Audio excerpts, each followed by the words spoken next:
Hey everybody, welcome back to my channel. My name's Chloe. I do reading, writing, sometimes lifestyle vlogs, and you can tell by the title of this video that this is the part 2 to me reading the Raven Cycle series. Today I'm going to be reading the Blue Lily, Lily Blue, the 3rd book in the series, and The Raven King, the 4th book in the series. And the reason I had to split this up into 2 parts is because I am the world's #1 yapper, especially when it comes to books. I remember I was started to edit the last video and I realized how much I talked and how long that video was going to be, so I did break it into 2 parts. So if you have made it to the 2nd video, thank you so much for sticking around. I hope my chatting and yapping is worth it, and if you guys enjoyed this video, like, comment, subscribe. But let's get into me now reading the last 2 books of the series. I'm back because I totally forgot to say that I had originally given The Raven Boys a 5-star. Again, it is purely off of vibes, right? Like, I don't care how good the writing style is. I love the characters. It sucked me in with the writing. Plot was at there. We'll get to that. So plugging my story graph, go follow me on it. But I had originally given that 5 stars, and I'm about to go put The Dream Thieves in, and I'm gonna give The Dream Thieves a 5-star because I loved it so much. And I already decreased the rating on The Raven Boys just down to 4.75. I know that like doesn't super matter, but I loved it so much. That's just an update on the ratings that I'm giving these books.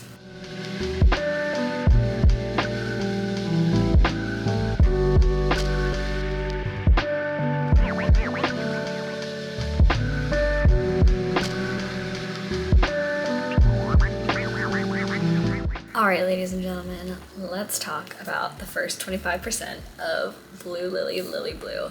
Every time I talk about this, I've called it Lily Blue, Blue Lily. It makes more sense to me, and I feel like it's a tongue twister, but let's get into it. Oh, dropped my phone. Whenever I see, like sometimes, like now, like I said, I've been reading this, I read All for the Game, so I get the Raven Cycle things on TikTok, and I try to like scroll past. But I saw like a graphic the other day that was like first like showing all 4 books, and it's like, you know, like where they're like, this is what happens here, this is what happens, and this one is like apparently just like crazy happens in this one is what that graphic says. I'm gonna see if I can find it. It doesn't feel that crazy to me so far. Actually, I feel like I was way more into it like this far in with the 2nd book, and I think it's a Ronan problem. I think I'm having a very big lack of Ronan in this one because I felt like the first one, it centered around like there's multiple POVs. Like I can't even give you a number for the POVs that there are, but for the first book it felt we didn't get a single Ronan POV, and then in the 2nd one, so I feel like in the first one it was mostly like Blue was like Blue and Adam and Gansey and Welk were the first few. Obviously we got a few more besides that, but it was very them. 2nd book was very Ronan heavy, and this one is back to being, this one feels more Adam heavy to me, even though the back like talks about Blue a lot more. I feel like this is kind of Adam's book, and I'm just gonna have to keep going with it. But let's talk about what happens. So the book opens with Persephone, Kala, and Mora. It's kind of like that trio of them, and it shows like, I think it says above, on the ground, and below. Like that's like how the first chapter is broken up.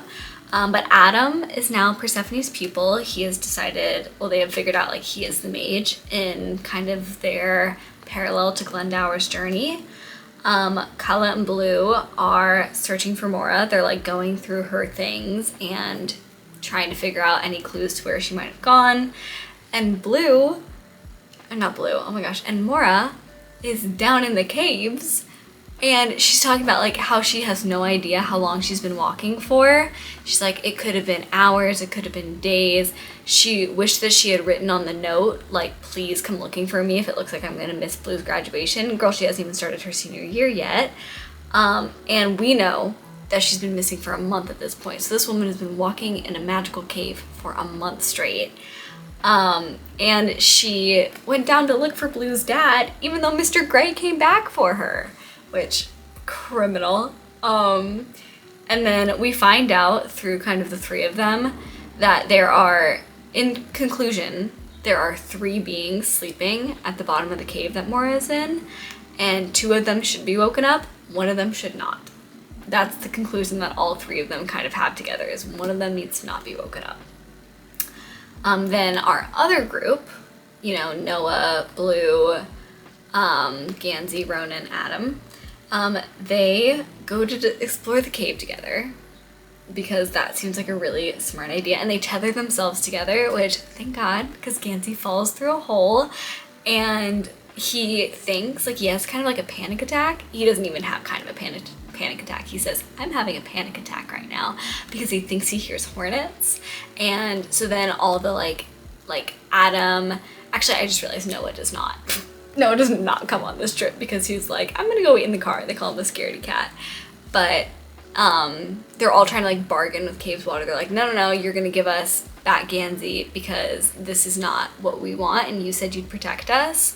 And then all of a sudden, like, he hears flapping of wings, which in his head he thinks are hornets, and it's a billion ravens. And once again, they are chanting, the Raven King, make way for the Raven King. So they're like, we're on the right track somewhere, but we can't get into it this way. So that kind of sets up what's gonna go on.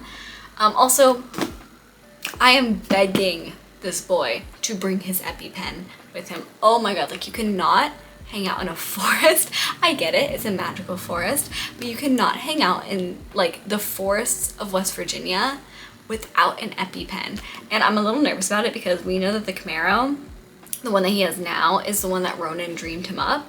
And I'm hoping, I feel like I remember Ronan saying it like down to the EpiPen in the glove compartment was there, but I'm hoping the EpiPen works. Oh my God, that's giving me anxiety. I actually, fun fact, I've never been stung by a bee before or a wasp, and I have a really, like, I think my most rational fear is getting stung by a bee and being allergic. Because also, sometimes you don't know until you get stung the second time. I'll stop talking about that. But that is actually genuinely one of my fears, and he's giving me anxiety with this. Then Mallory, our old man that we've only met through phone calls with Gansey, they go pick him up because he said he would come to America to help Gansey's Lee line, or Gansey's journey, because he wants to see the Lee line. And there's a scene where Gansey's driving on the way to the airport and he's thinking about Blue because they're both, of course, falling in love with each other, and he sticks his hand kind of down like by the door, and he's like thinking about Blue and like what it'd be like to hold her hand, and she reaches out and grabs his fingers and squeezes them. And he almost misses his exit, but I'm hoping for the happy ending. I feel like I never read Shiver, Linger, and Longer by Maggie Stiefvater. In fact, I watched a Carrie Can Read video where she basically did this. Honestly, like, this is what she did with that series, where she read it and just like talked about what happened. So it's like, I'm reading this so you don't have to. Like you guys are doing right now. But I don't know how this woman does her, if there's a happy ending, but please happy ending for Blue and Gansey, I'm begging. But, oh, and then the important plot of the story is that when Mallory gets there, he shows them a photo of this old tapestry, which was thought to be a flag that was kind of, I think, carried with Glendower at one point in time, that they thought was like captured by people who were trying to kill him, the whole reason that he had to flee. And it was found in on Mallory's property, and they pull it out and it's 3 women with red hands, and they all have Blue's face. Of course, they all have Blue's face. So they're all like, oh my God. And then I really appreciated in book 2 how it was the summertime, because now we're back in school. And I don't want to read them about being in school. I think they're all seniors at this point. And Blue has to go to the counselor, and she kind of is trying to approach the topic of going to college. And because Blue did not grow up in a wealthy family, and she knows that she's going to have to do, you know, like scholarships and all this, and her counselor just like really belittling her about like, you know, that's a reach school actually, and you know, it's very hard. Like your parents will have to take out loans. So like Blue's kind of crashing out a little bit about that. And then there's like this like mini tornado where Noah kind of like explodes because he went in. Also, I'm realizing at this point, obviously he's a ghost and they can see him, and they said there's some people who can see him and who can't. Like the counselor couldn't see him, but Mallory can see him. And I always realize, I'm like, when the three, like Adam, Ronan, and Gansey were like first hanging out with Noah, would people just see them like talking to themselves if it was just like Ronan and Noah or Adam and Noah? That hurts my head a little bit to think about. Feels like a mini plot hole. But yeah, and because of that little tornado, which comes back later, I feel like we're gonna see more psychic powers from Blue this book. And it is named after her, but like I said, it's feeling more Adam heavy to me. And then when she gets home from school, Blue goes over to the apartment and she goes into Ronan's room and she sees the mask from book 2. You know, when like Ronan has that dream sequence where he pulls the mask off of Adam and like it rips Adam's like face off and he's like freaking out, and he like comes back with the mask. And in the second book, Kala was like, you need to get rid of that, like get rid of the mask. And she finds the mask hanging up on his wall and it looks like it's been burned, like run over. It looks like Ronan's been trying to destroy it. And that just made me realize, oh my god, that was a loose end that wasn't tied up in the second book. And like, oh my gosh. And then there's a really, really sad scene like directly after that where they find Noah, who's been crying because he feels his soul decaying, is apparently what he's saying.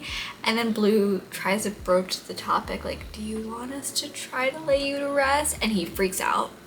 And he starts like shouting, like, you don't understand, and starts like another tornado because Blue had given him access. She had said earlier, like, you can use my energy when she was looking for him. And he freaks out and she like cuts off his energy supply and then he disappears. And I'm like, Noah, like, this is so sad. This poor boy, like, murdered by your best friend, and then you find like a group of people you feel like family, and now you're passing on to the other side.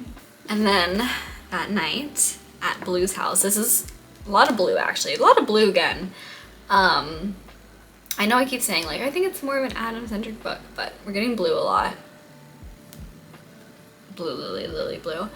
A guy shows up for a reading, and I've been kind of judging people based off of like Persephone, Kala, and Mora's reactions to them coming in, because like when Welt came in, like they were all very like, that guy sucks, like I can feel his bad energy from a mile away. But this guy comes and Kala can feel him coming, and she's like, okay, like we need to get ready, like Blue, come help me with this reading. And it doesn't immediately seem like it's gonna be a bad guy or like a bad person.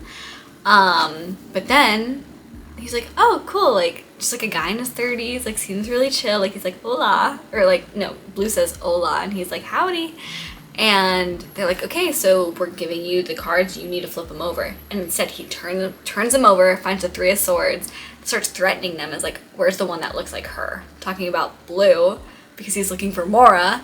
And he basically, like, the 3 of Swords, she calls it like the heartbreak card, that's what Blue calls it. He takes that with him and he's like, see you guys, because we find out who this is in the next chapter, which is where school starts for the private school boys, the rest of the Raven boys.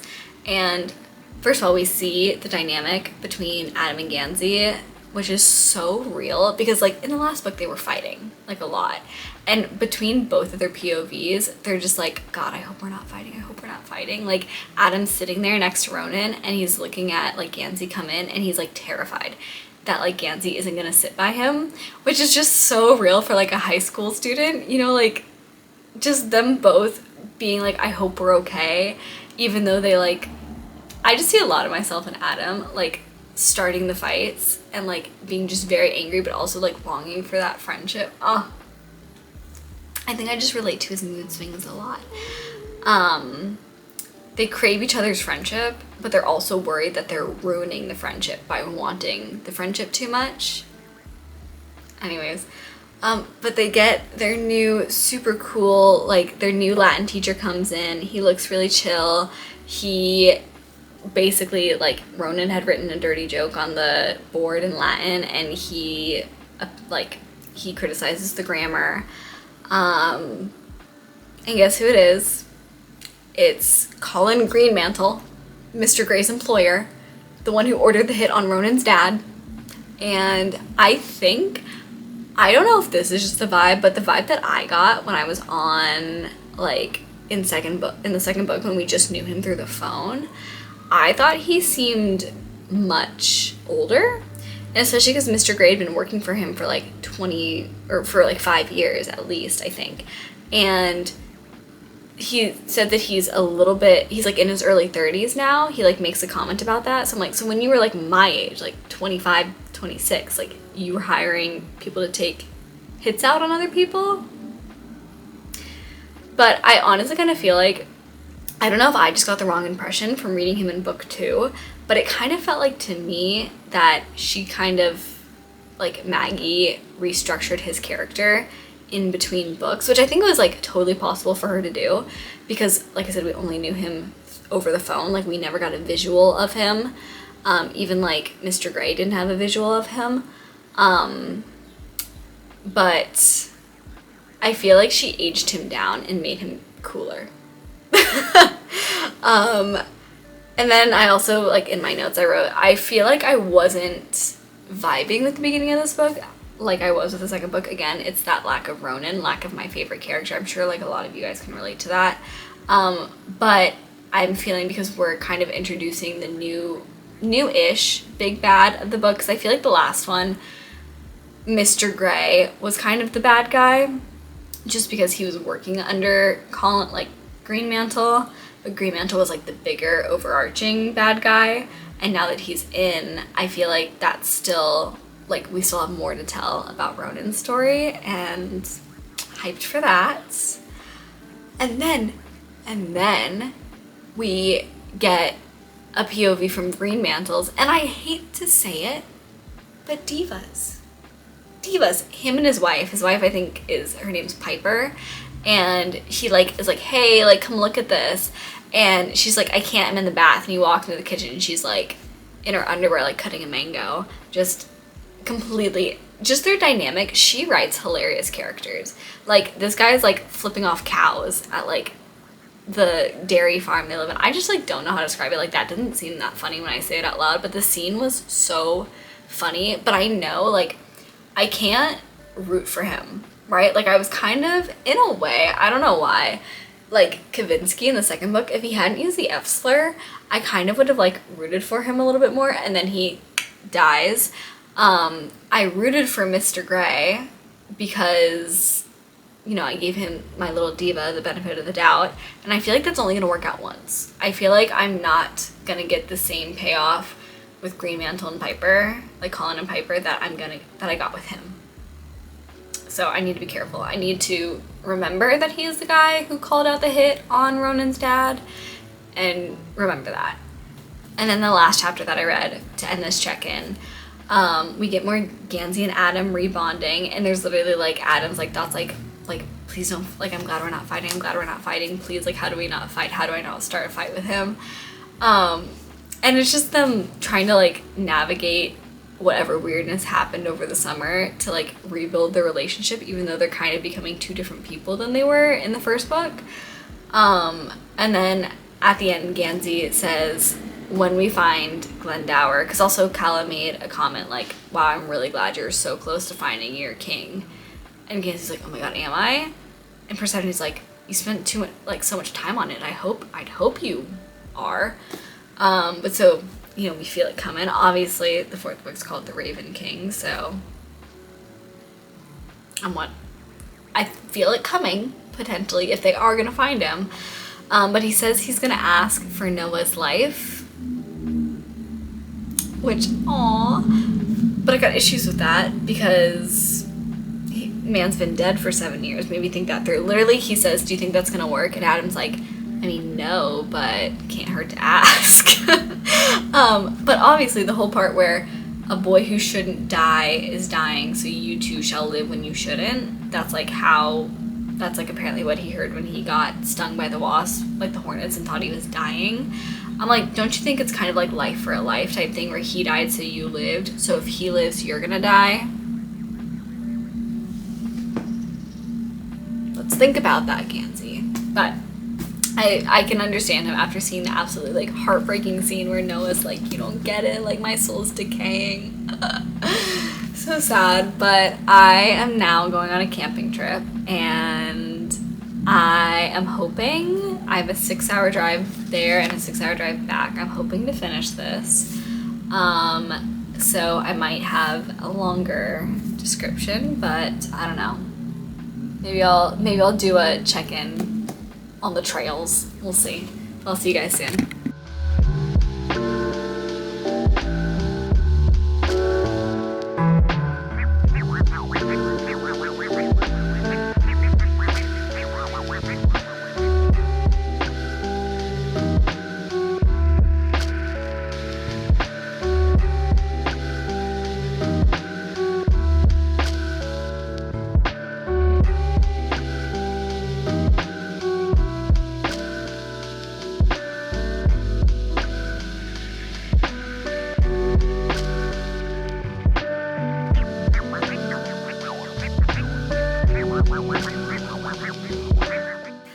Hello everybody, I am back from my camping trip.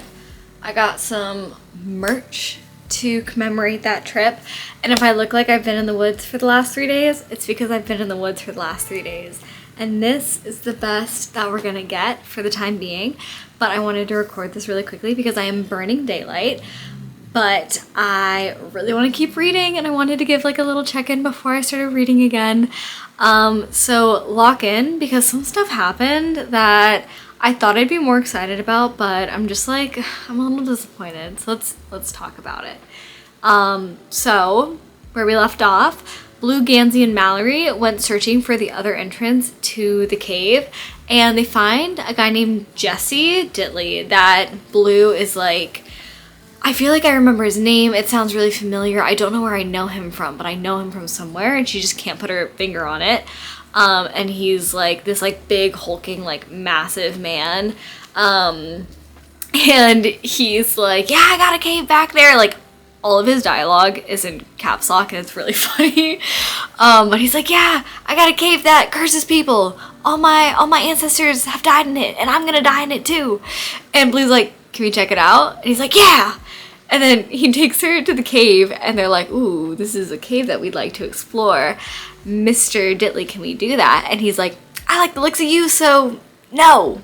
Because he doesn't want them to go in the cursed cave and have anything bad happen to them. So that kind of puts a stop to their searching for the day. But then as they're walking back, it's like a rainy day, like they went right after school. So Gansey's in his uniform, and right when they get back to the car, Blue looks at Gansey, and she like has this moment where she's like, holy crap, like he's in his uniform and his shoulders are wet because it's raining, which is what he looked like when he died, right when she saw him on the corpse road. And something they keep saying is like the visions are a promise, not, I can't remember what the exact lines are, but it's like, my visions, like Mora always says, like my visions are a promise, not a blank. I'll go back and find what that saying is, but basically the reason why she says that is because like promises can be broken, so things can change. And so I'm like thinking about it, I'm like, I feel like I'm preparing myself for literally the worst, but I'm like, maybe that was the moment he was supposed to die, and oh my god, like because they're changing things, because they always say that time is circular and not linear. So whatever vision they see is what they're, I don't know. It's like, I get it when I'm reading it, but not when I'm trying to describe it to you, which really sucks for me if this is my plan to like keep doing read-alongs with me. But back to the story. Mr. Grey shows up at Greenmantle's apartment, holds a gun to Piper's head, and is like, I'm gonna kill her if you don't leave. And Greenmantle fully calls his bluff, and he's like, no, you're not. Like, chill out. And somehow, like, I don't know the power that Greenmantle has. Like I said, I feel like his character in this book is a lot more thought out and cooler than it was in the last one, because Mr. Grey absolutely does not shoot Piper, because we know he's a good person. But Greenmantle's like, I'm gonna give you 9 days to actually hand over the Grey Warren, or else I'm gonna ruin your life. But we also know he can't find Mora, obviously, because she's in a cave gallivanting for months. But Greenmantle also knows that she is officially labeled as missing, because he says that he paid a guy to steal the police report, and he's like, yeah, they said that she's going underground. So that also comes back because Piper buys knee pads, and she's like, let's go spelunking, you're coming too, which Piper is kind of a queen. But yeah, he says he gives Mr. Grey 9 days to hand over the Grey Warren, which then he ends up asking Ronan if he can dream up something to say this is the Grey Warren. And it's kind of a mess. That storyline is kind of a mess. I don't even know what the plot is half the time, because there's two plots going on, where there's Greenmantle with trying to get the Grey Warren and Ronan and all that. Other plot is them still trying to find Glendower, but somehow, like, I feel like I'm not following these plots at all, because I'm strictly here for the relationship building and the relationships between the characters. I don't even mean like Blue and Gansey, like love relationships. I just mean I love the way that these characters interact with one another. Yeah, and Greenmantle's basically like, do it or I'm dismantling your life. Ugh, whatever. And then Adam gets a scary reminder from Caveswater, because apparently when Caveswater wants something, that's like when it shows him like the illusions and the apparitions. It's like trying to tell him, go fix this part in the lead line. But apparently it's really freaky. Like, he's basically being haunted.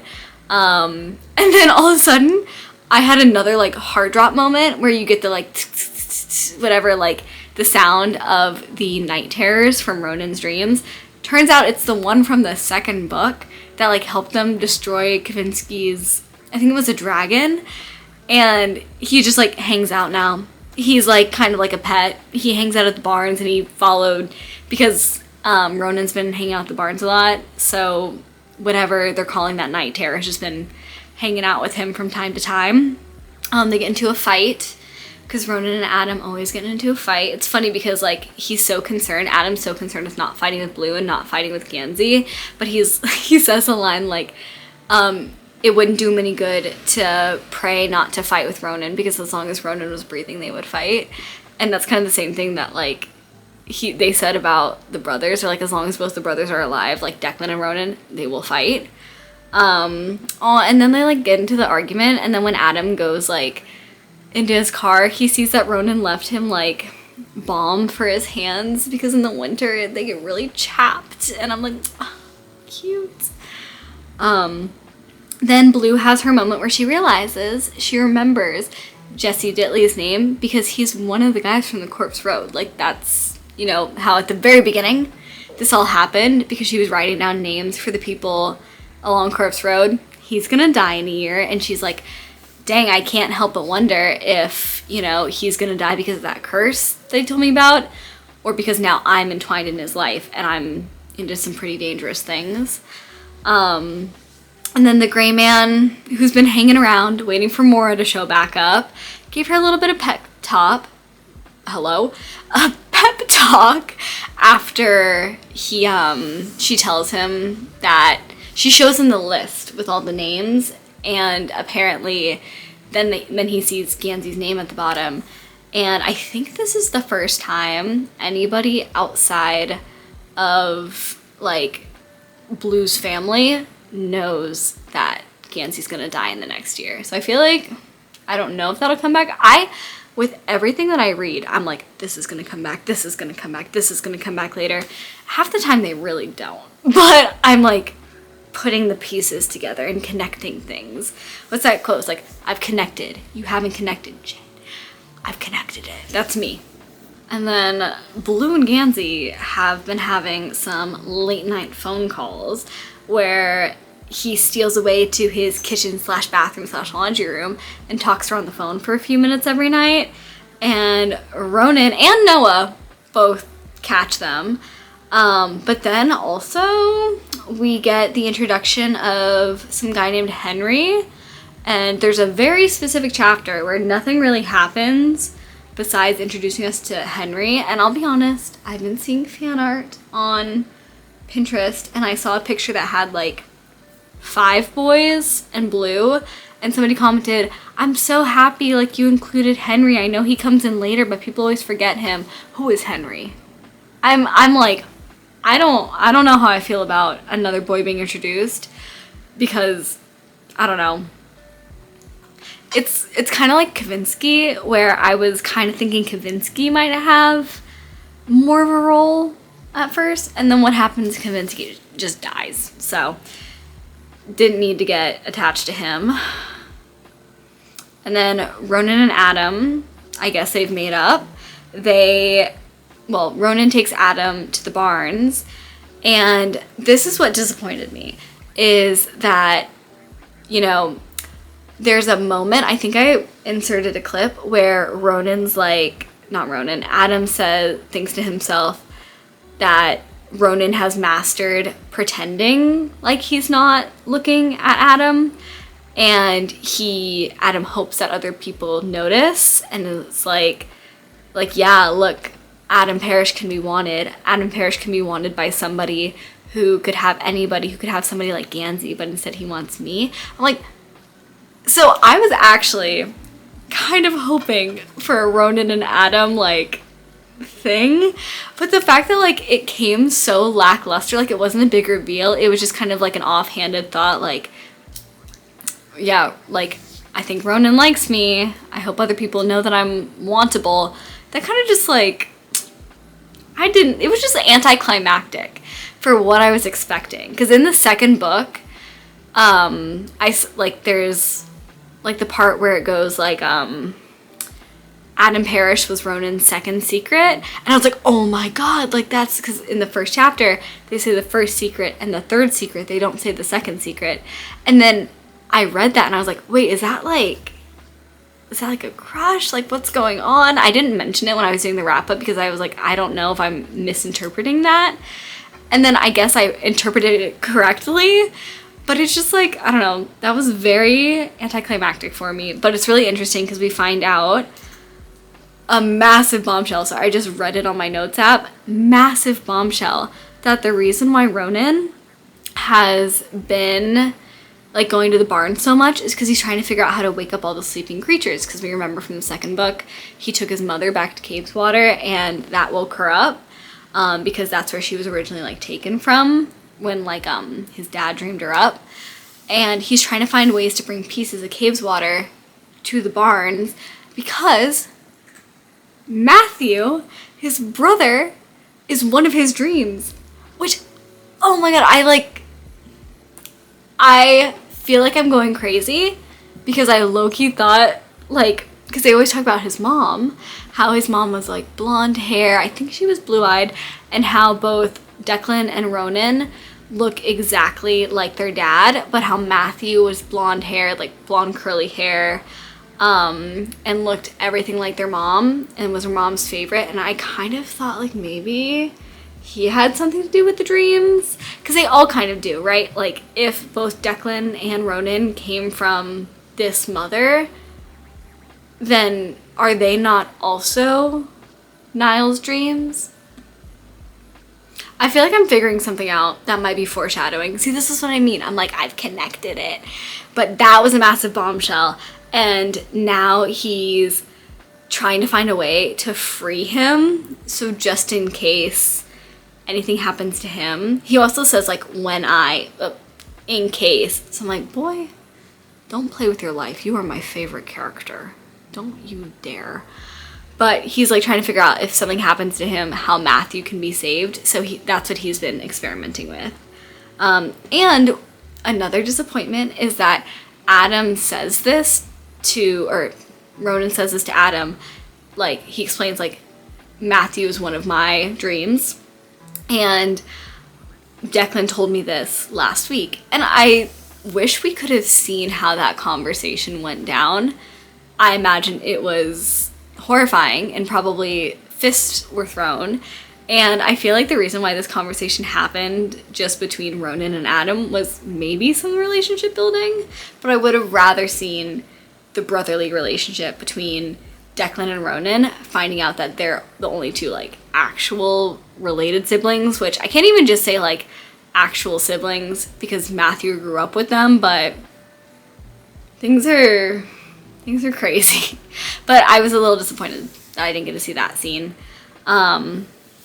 Then Blue and Noah go back to Jesse Ditley's farm, or I guess land, I don't know what really to call it, because Blue is trying to bargain with him, like, hey, if I clean up your nasty front yard, can we have a trade and can I go check out the caves?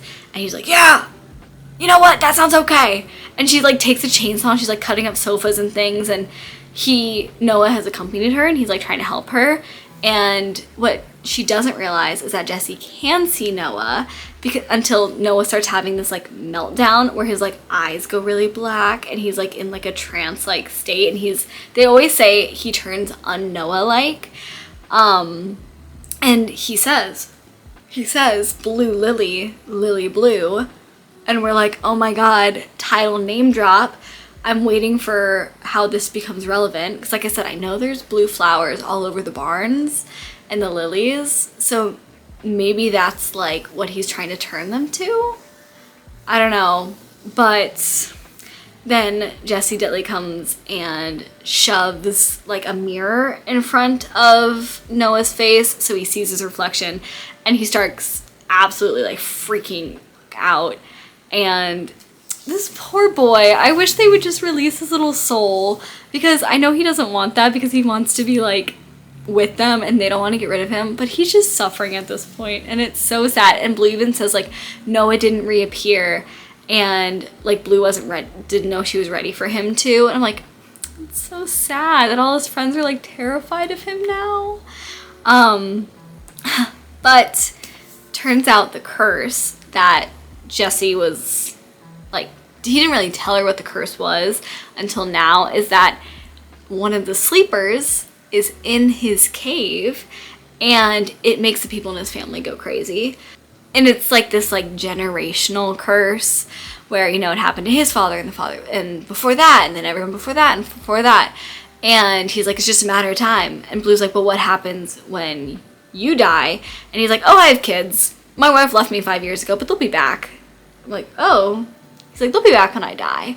Because I guess the curse just keeps bringing them back. But then we don't find much else out because all of a sudden Kala and Gansey appear because Blue's been missing for 6 hours and didn't, like, call to tell them where she was gonna be. So they're on, like, this, like, manhunt trying to find her. Obviously, like, she's only been gone 6 hours, but, like, Mora also disappeared for the last few months, so I can see why they were really stressed out.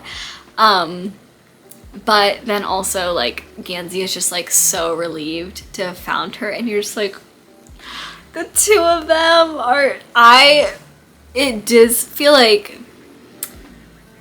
I am enjoying the pace of this slow-ish burn. I would say it's, like, kind of a slow burn, forbidden romance. I'm gonna pretend like the Adam stuff didn't happen because that just kind of annoyed me. But it's all this, I'm really enjoying what's happening between these two. And also Ronan was even out looking for her, which is kind of, it's very sweet because it shows that they were all, like, so worried about her.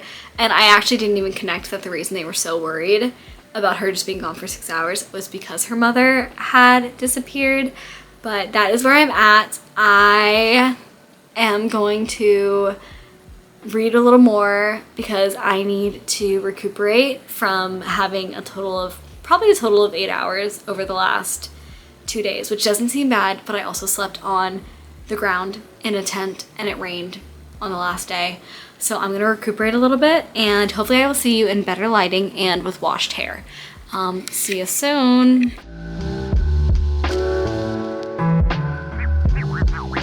Good morning, everybody. I have about 25% left of Blue Lily, Lily Blue. So let's talk about the last 25% that I just read. So after we left off where, Blue had just gone missing and everybody was freaking out because last time someone went missing, they walked into a cave for like a month and a half or something. So they're all gathered at like 300 Fox Way. Even Adam, who had to, I don't think he left work early, but in between his like 2 jobs, he asked if he could go in late to the other one. But that's when like the death list is brought up because she mentions that Jessie Ditley is on there. And Adam's smart enough to kind of see the signs from like Kala and Blue and how they're like kind of avoiding like looking at anybody when they're talking about it and being really squirrely to put together that one of them is on the list. And then he kind of corners Blue by asking like, hey, come out to my car, I got that thing you asked me for, to be like, girl, you gotta tell me which one of us is on the list. And he puts together that it's Gansey. Of course it's Gansey. And he believes that he's going to be able to stop it because of the vision he saw where Gansey was like convulsing on the ground and Ronan was like, are you happy now? Is this what you wanted? And he's like, no, that's not going to happen because I'm going to stop it. Then I was talking to my patient who I recommended this book. She had finished the first book and she was reading the second and she was saying, Blue and Gansey just like, they're not giving as a couple. And I agreed with her. Until probably midway through the second book. Honestly, probably I started noticing it and like kind of liking it when they were like in the lake with Orla. But they're really, the longing between these two is really getting me. They go for like a night drive and she sees the vision she had in book 1 where they're like, let's just pretend, like what if we just pretended like we could kiss? And if I didn't know that there was another book, like a 4th book called The Raven King after this, I would feel like they're so neatly like closing up all of the loose ends. Because there's so many like parallels because like that's the vision that she sees. Adam's calling back to his vision. More stuff is gonna happen. So let's get to that. They go to explore. This was a crazy chapter and kind of anticlimactic. I don't know why, but the 4 of them, Adam, Ronan, Gansey, and Blue, go to explore the cave because, Blue made that deal with Jessie. And something possesses Chainsaw, which, stay away from my girl. Something like possesses Chainsaw and leads them farther into the cave. And they find a tomb, which I was like, what the heck? Like, there's been a tomb here this whole time, like, so close to them. And there's a woman who's buried face down, and she's crazy because she's been in this tomb for what she says is about 600 years. She says she didn't sleep, but then she's like, oh no, but I'll say later, someone put me to sleep. So they're like, what is this woman saying? She's speaking in riddles. She's crazy. But, the lady, sorry, I'm just laughing at some of the stuff I wrote. The lady that they wake up calls Ronan, asks Ronan to free her, and calls him the Raven Prince, which I clocked, and I was like, I'm writing that down so I remember that. And I wrote, she seems crazy, but she's actually kind of fun. Reveals she never slept during the last 600 years. And so I was wondering, does that mean she's not one of the sleepers that they were meant to wake up? Though everybody considers her one, because that's why I'm confused. I'm like, is she a sleeper? Is she, because they're like, there's only 3 of them, and you're not supposed to wake up one of them, and now we have a 50-50 shot with the next 2. And I don't know if she's considered one of the sleepers. I'm gonna consider her though, because she was in a full tomb.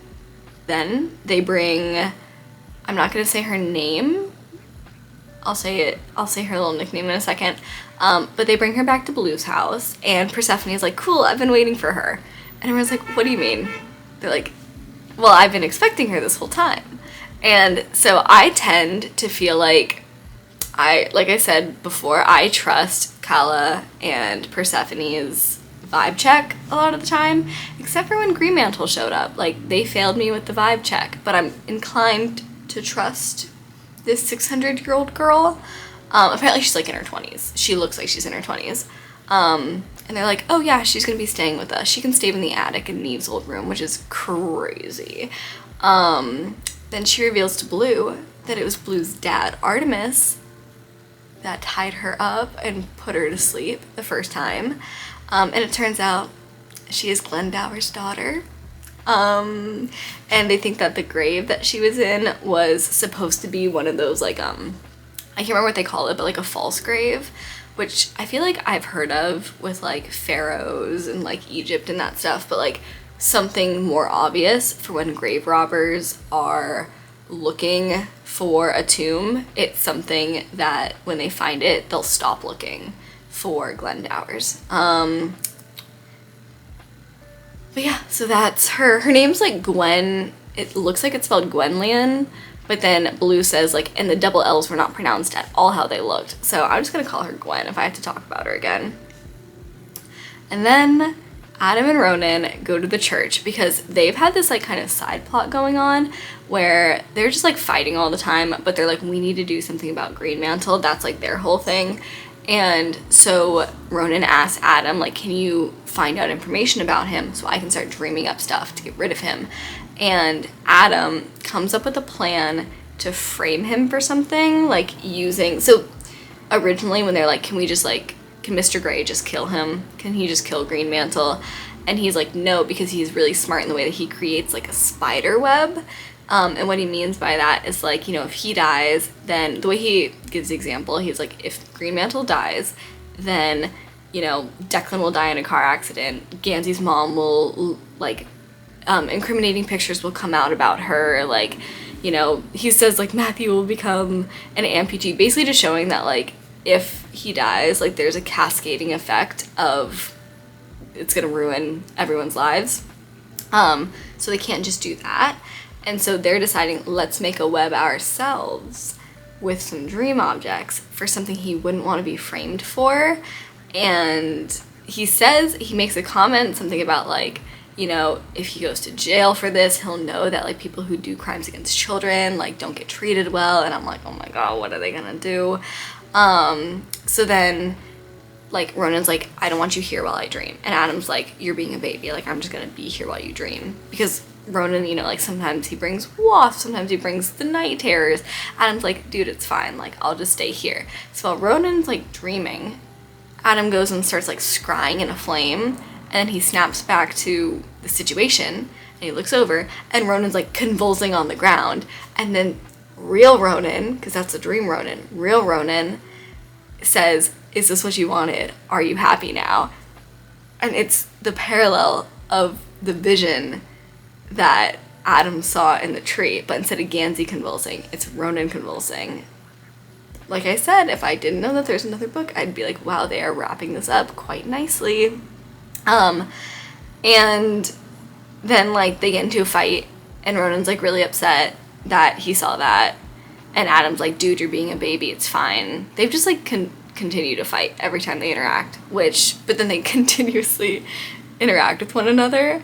Like later, it's really cute, like they have to go to, like they get sent on a mission to go get like toiletries for Gwen, and they're like, what the fuck? What do we get like a 600-year-old woman? And then like as they're like pushing the cart out in the parking lot, Ronan tells Adam to get into the cart, and he's like, no, you're just gonna push me across the parking lot. And he's like, just get in. And so he starts pushing him, and then he starts running, and then Ronan jumps in, and they like hit a car, and they just like lay there. And Ronan's just my favorite. That was like a completely random scene that I just mentioned. I tried not to like put too many scenes because like I said, I remember seeing how the last few of these talking bits were like 20 minutes, but I was very entertained by that. But they fight, and then Adam goes back to his little apartment and he hears knocking, and he's like, oh, it's probably Ronan, like I should answer it in case I should apologize for the fight we just got in. And it's his dad, because they have a court date coming up. This whole kind of time he's been avoiding thinking about how he has the court date with his dad coming up, and he like is too proud to tell Gansey and Ronan because he wants to deal with it himself. And his dad's like telling him like, hey, you still have time to not make a fool out of yourself, because people know me and they know I'm a hard worker. Like, yeah, man, they probably also know you abuse your kid, so whatever. But then Blue and Mr. Gray go back to Jesse's farm. This is after they woke up Gwen, who was what they assumed was Jesse's curse. Because Mr. Gray is looking for a place to hide a body because he's helping with Adam and Ronan's plan. And when they go look at the cave, thinking that might be a good place to hide it, it's infested with monsters. And Jesse has like a shotgun with him and he's just shooting them. And Mr. Gray has his handgun and they're like, whoa. They're like multiple headed monsters. I don't know, they're not really described well in my opinion. Left up to interpretation. But then Blue's like, oh my god, I'm so sorry, I thought we like took your curse away. And he's like, I think actually Gwen was just making them sleep. And it's my turn now to defend the cave. And I'm like, I don't want Jesse to die. He's like such a nice guy. But you messed him up, Blue. Because Blue had this thought, she was like, is he going to die just because he's gonna die and he's destined to die? Or is he gonna die because we get involved in his life? And girl, I think it's because you got involved in his life. And then the last chapter I read was very heartwarming, where Adam had his court date with his father and he like purposely didn't go to school because he didn't want Gansey and Adam to see him leaving and question it, or Gansey and Ronan to see him leaving and question why he was going. He was like, it'll be easier if I just stay home and instead of trying to sneak out. But then like as he's sitting there like waiting for his court date, he like is like, oh man, like I wish I had like swallowed my pride and asked him to be here to support me. And he says that he's always trying to prove, he's not accepting handouts because he's trying to prove that he's on equal footing with them and he's like equal to them. But then he realizes that by him having that like toxic thought process, he's actually making himself not equal to them, and he really regrets it. And boom, Gansey and Ronan show up, and they even say that Ronan's tie was nicely tied and his shirt was tucked in to be character witnesses and to be witnesses for what happened. And I love these boys. You know what? I will take it that so far this recording is only about 12 minutes because I got to go to work. But yes, I will see you guys the next time that I finish Blue Lily, Lily Blue, and hop on to get started to the Raven King. Alright, see you guys soon.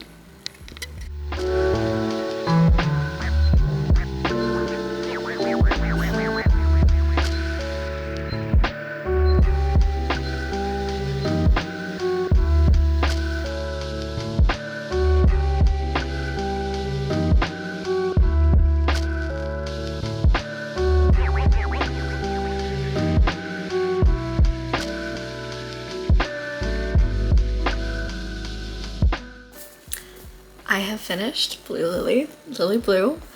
Let's talk about what happens at the end of the book before I get into my thoughts, okay?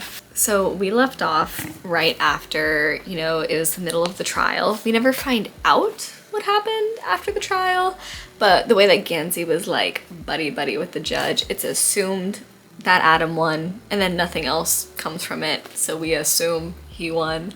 But Adam has this huge kind of moment of realization, because he always like has this thought in his head like, I am unknowable, and very much, you know, the independent guy who doesn't want handouts, doesn't want help, like kind of what he was realizing when he's like, I'm so glad that they're with me.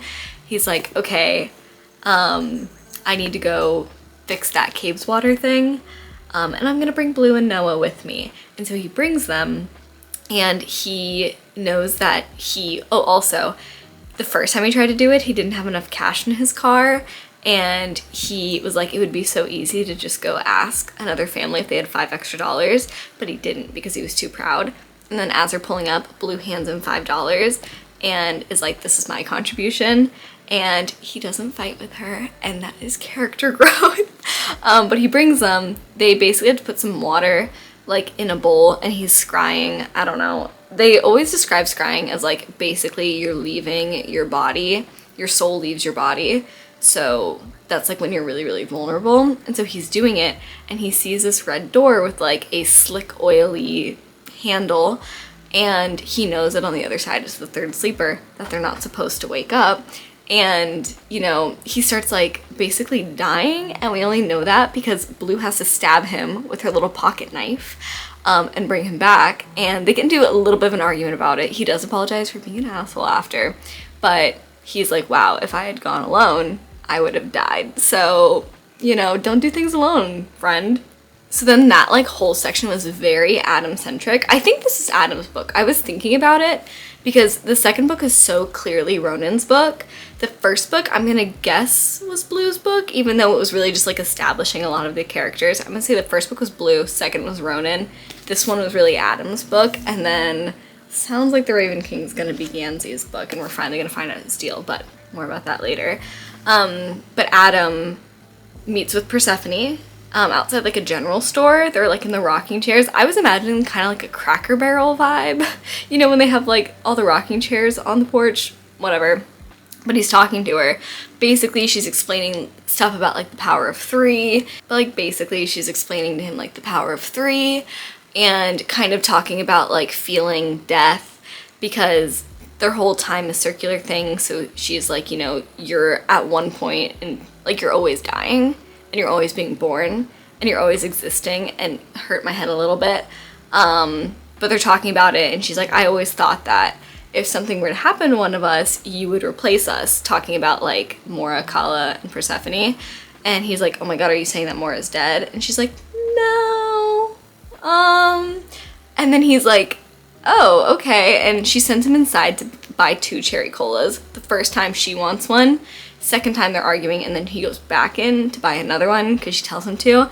And then the store clerk's like, oh, are you thirsty? Like, 2 cherry colas? And he's like, it's not for me, it's for my friend. And she's like, what friend?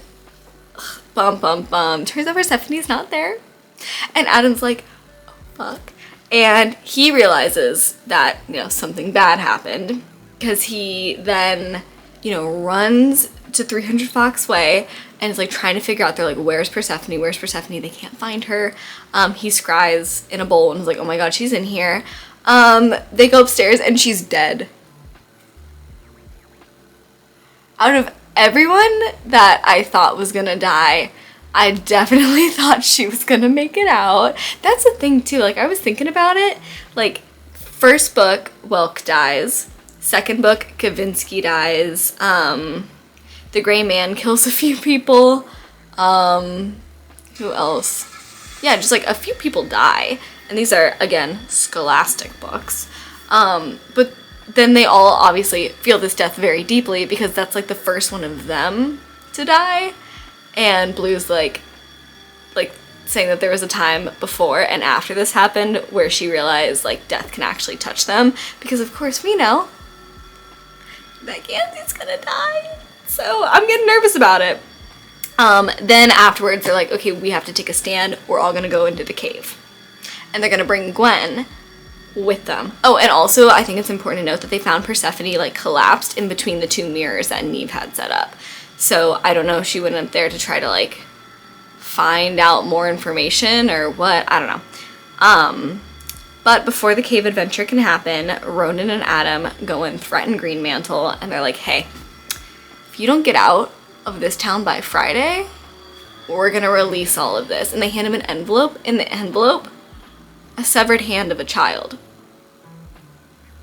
So I'm thinking about Ronan having to like dream up this stuff, because basically it's like coordinates to finding like dead bodies and like where to find pieces of bodies and all this stuff to like frame Greenmantle for basically being like a child murderer. And even he's like, there's pictures, right? And he pulls out his phone and somehow those pictures are on his phone because Ronan dreamed up the phone. Crazy. But they're like, get out of here. And Greenmantle's like, oh, heard. Actually heard. Which was really funny. Because he's like, yeah, that's a pretty good threat. I think I'm gonna get out of here. And then he goes to get Piper and he's like, girl, we gotta leave. We gotta go. And he shows her the envelope and she's like, ugh, don't you worry. What I found is gonna make that look like child's play, which you're a little familiar with apparently. And I was like, girl, okay. And so he apparently hired like 2 goons for her to go cave hunting.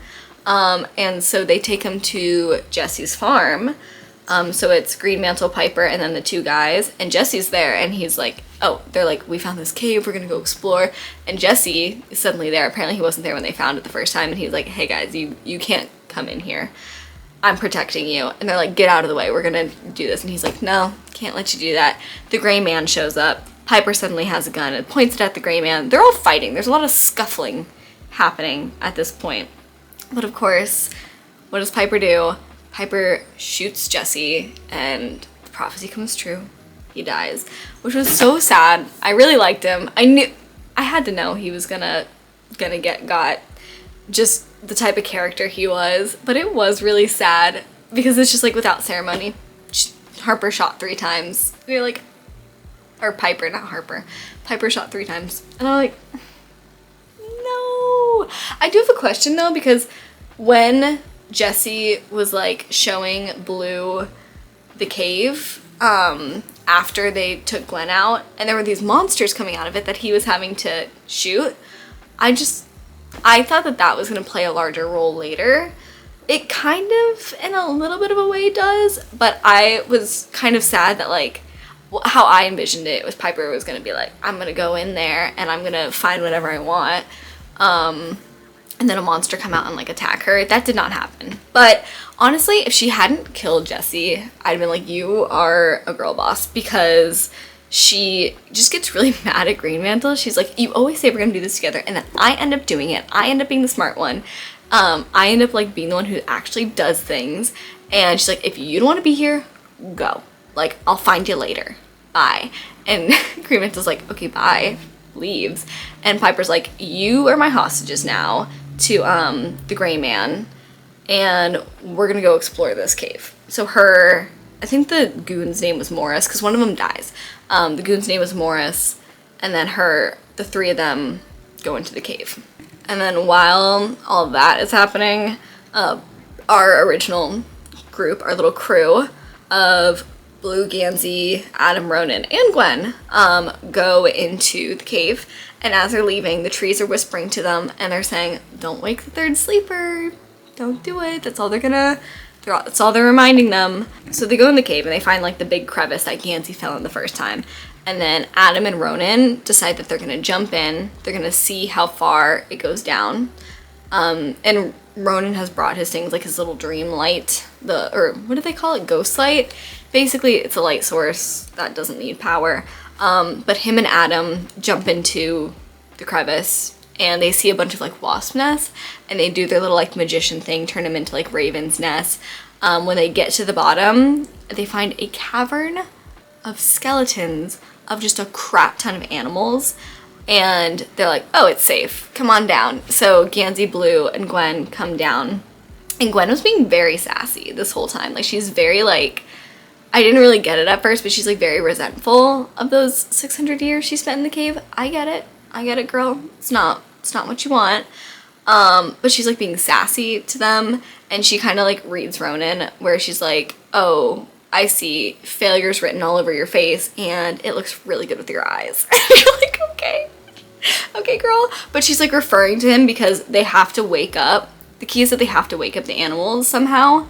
And that's what Ronan's been trying to do, right? Because he's trying to free his freaking brother. Again, that's crazy. That was not addressed fully, so I'm waiting for the Raven team to address that. But basically how he's been trying to wake up the cows and the other animals like in the farm, and so far failing. And Gansey's like, Gwen, stop antagonizing them. And she's like, do you want me to read you too? Basically is what she says. She's like, I'd love to tell you, all of you, what's underneath your skin. And you're like, oh, okay. I was kind of hoping she would, but she didn't. So then they're all kind of, to wake up the skeletons, Ronan's like using the thing that he dreamed up, you know, that he like blows. I don't know if I said that, but like he has something. He just calls it like the dream thing that he like blows air onto, and it's supposed to like, it's just been kind of like making the cows like kind of like move a little bit, you know what I mean? So he uses that. Blue uses her power to like magnify things to kind of like amplify the lead line. And then Adam gets Gansey to help him like rearrange the stones. And my patient and I were talking about this because she finished the first book and we were chatting. But she brought up kind of a good point that I hadn't thought of, where it's like, in my head, Gansey is like the fearless leader, right? That's his role. They would literally, all of these characters would literally die for him. Which is saying something because he's gonna die for them.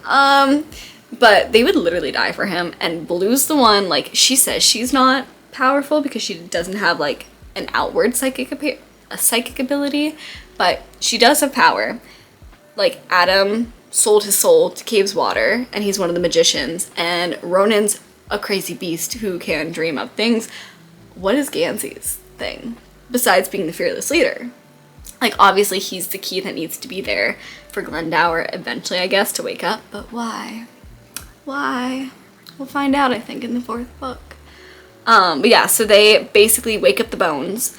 A stampede of the deer start going, and Blue grabs onto one of them, Ronan grabs onto one of them, but the other two can't grab onto anything, and only Blue and Ronan go forward. And then they find like this giant like lake / mirror, which is like reflected on the ceiling. It's kind of crazy. And it like basically eats anything that's like thrown into it.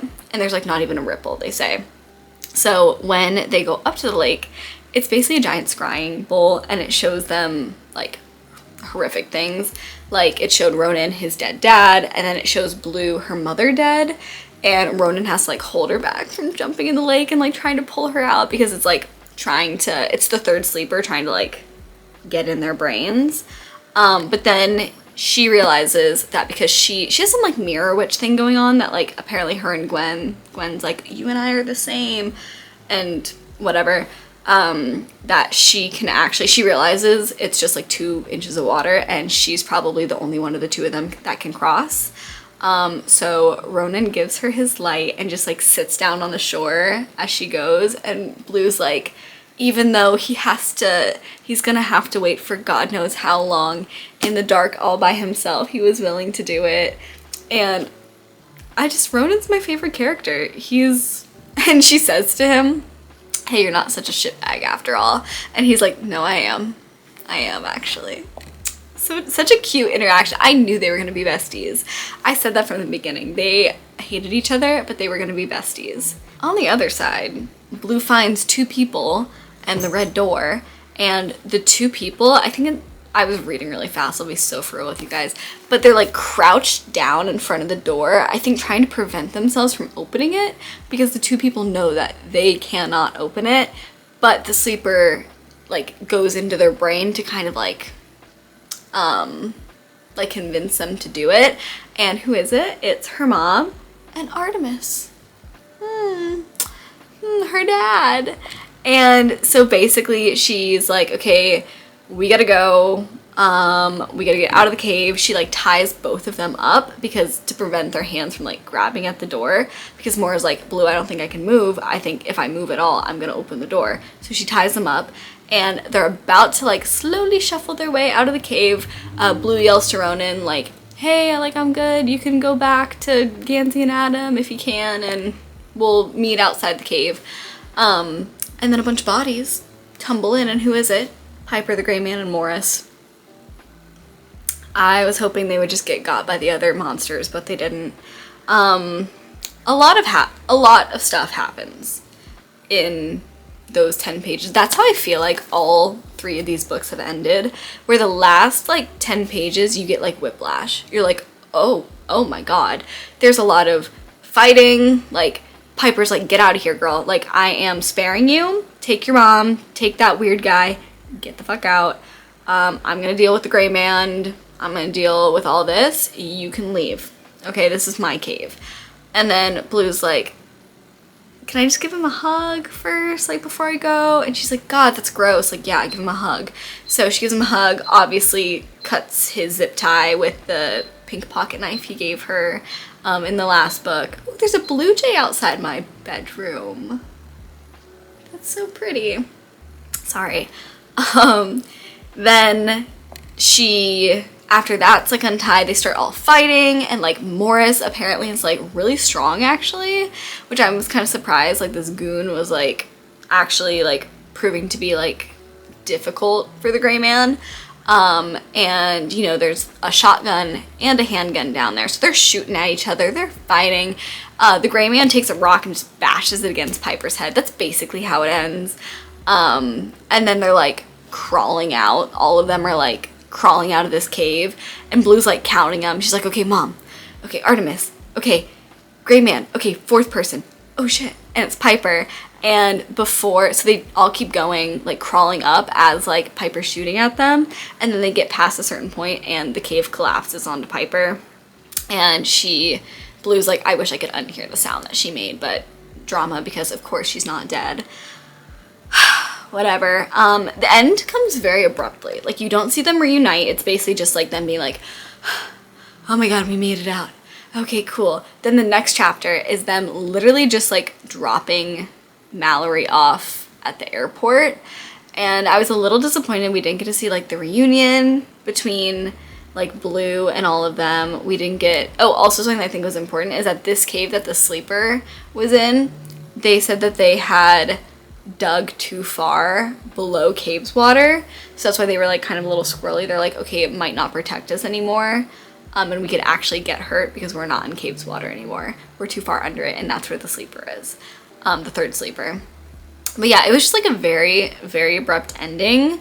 But there's an epilogue. The epilogue? Crazy. The epilogue, okay, Piper wakes up. She was not crushed to death by the stones. She says that she doesn't know how long she, like, lays there, if it's a few minutes, a few hours, a few days, but all of a sudden someone's waking her up, and she says, this woman says, hey, you're not done yet. Come help me wake up the sleeper. It's gonna grant us a favor. And Piper's like, who are you? It's Neve. I forgot about her.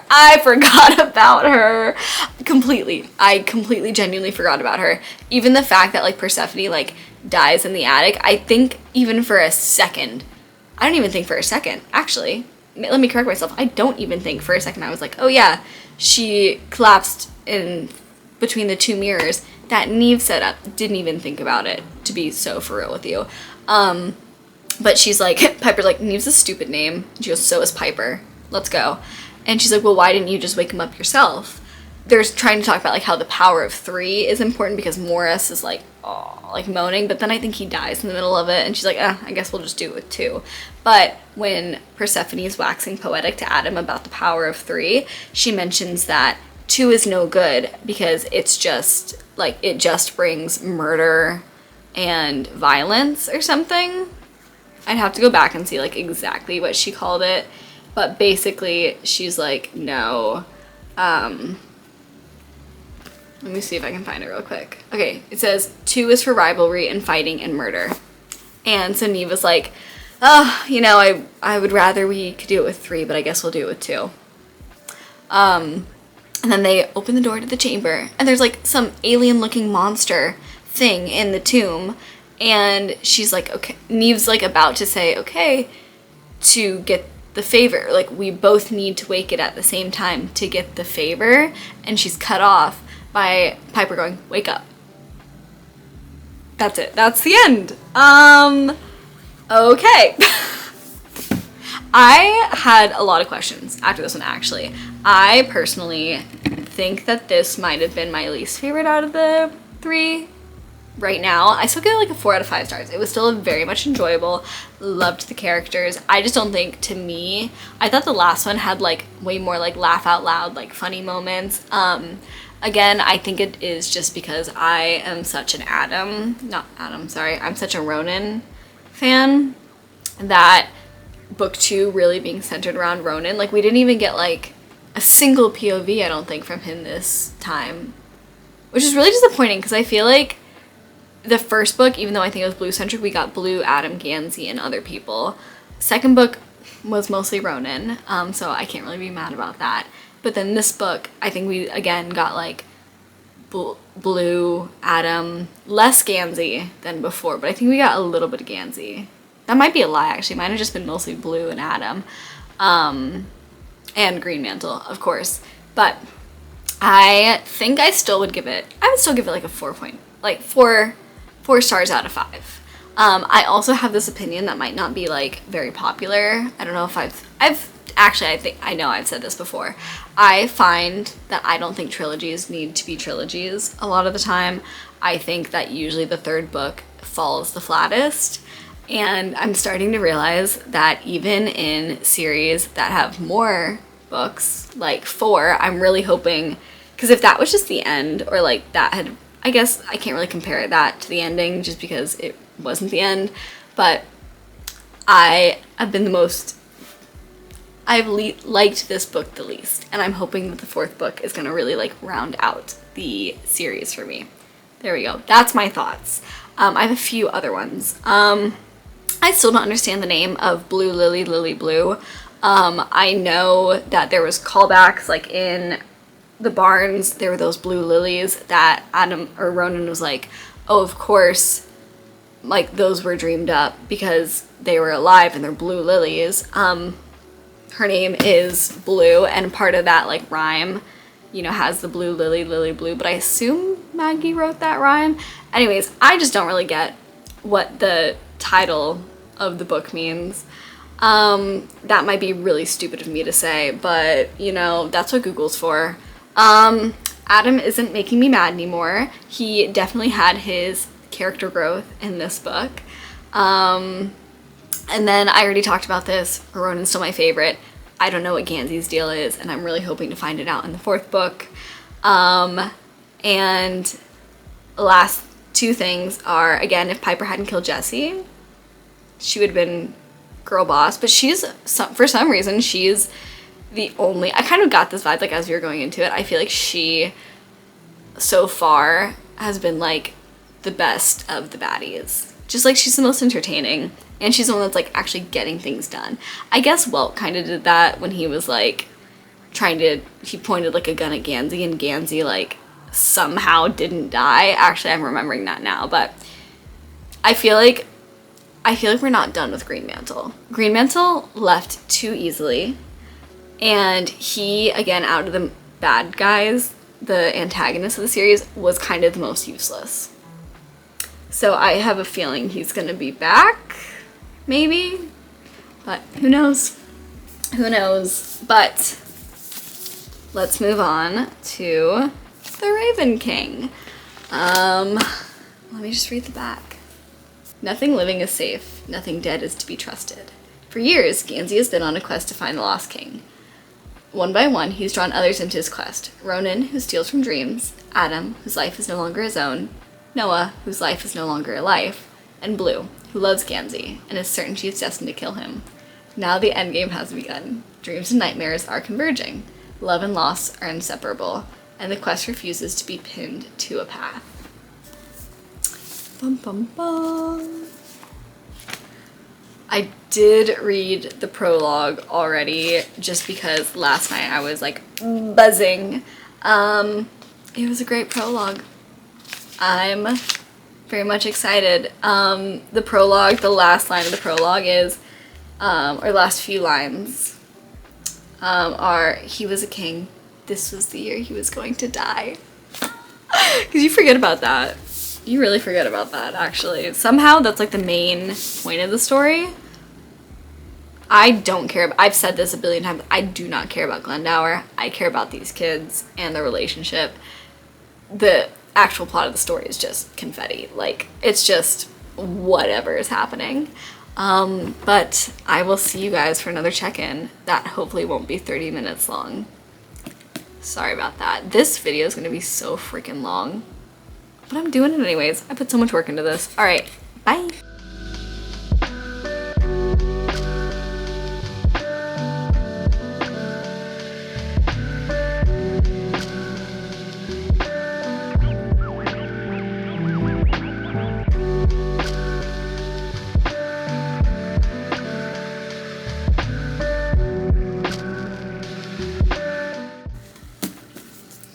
Hello. It is a few hours and a few $100s worth of dental work later.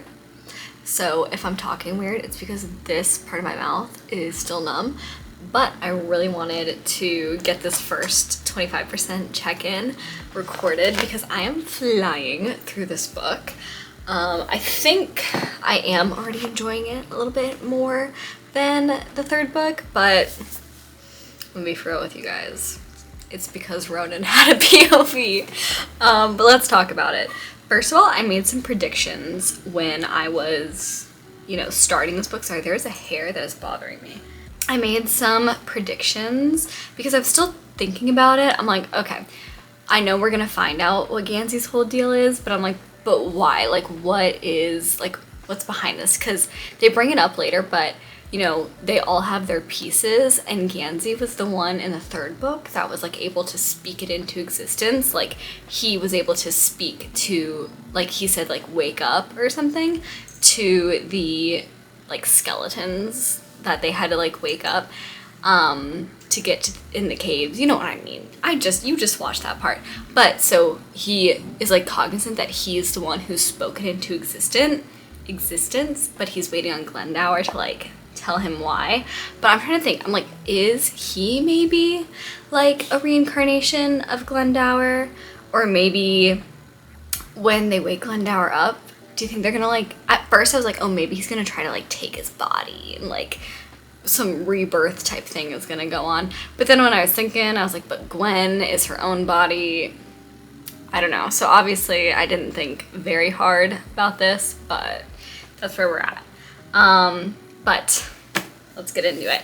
So the scene opens with the ladies of 300 Foxway without Blue plus Gwen and Artemis, kind of, but he's so useless.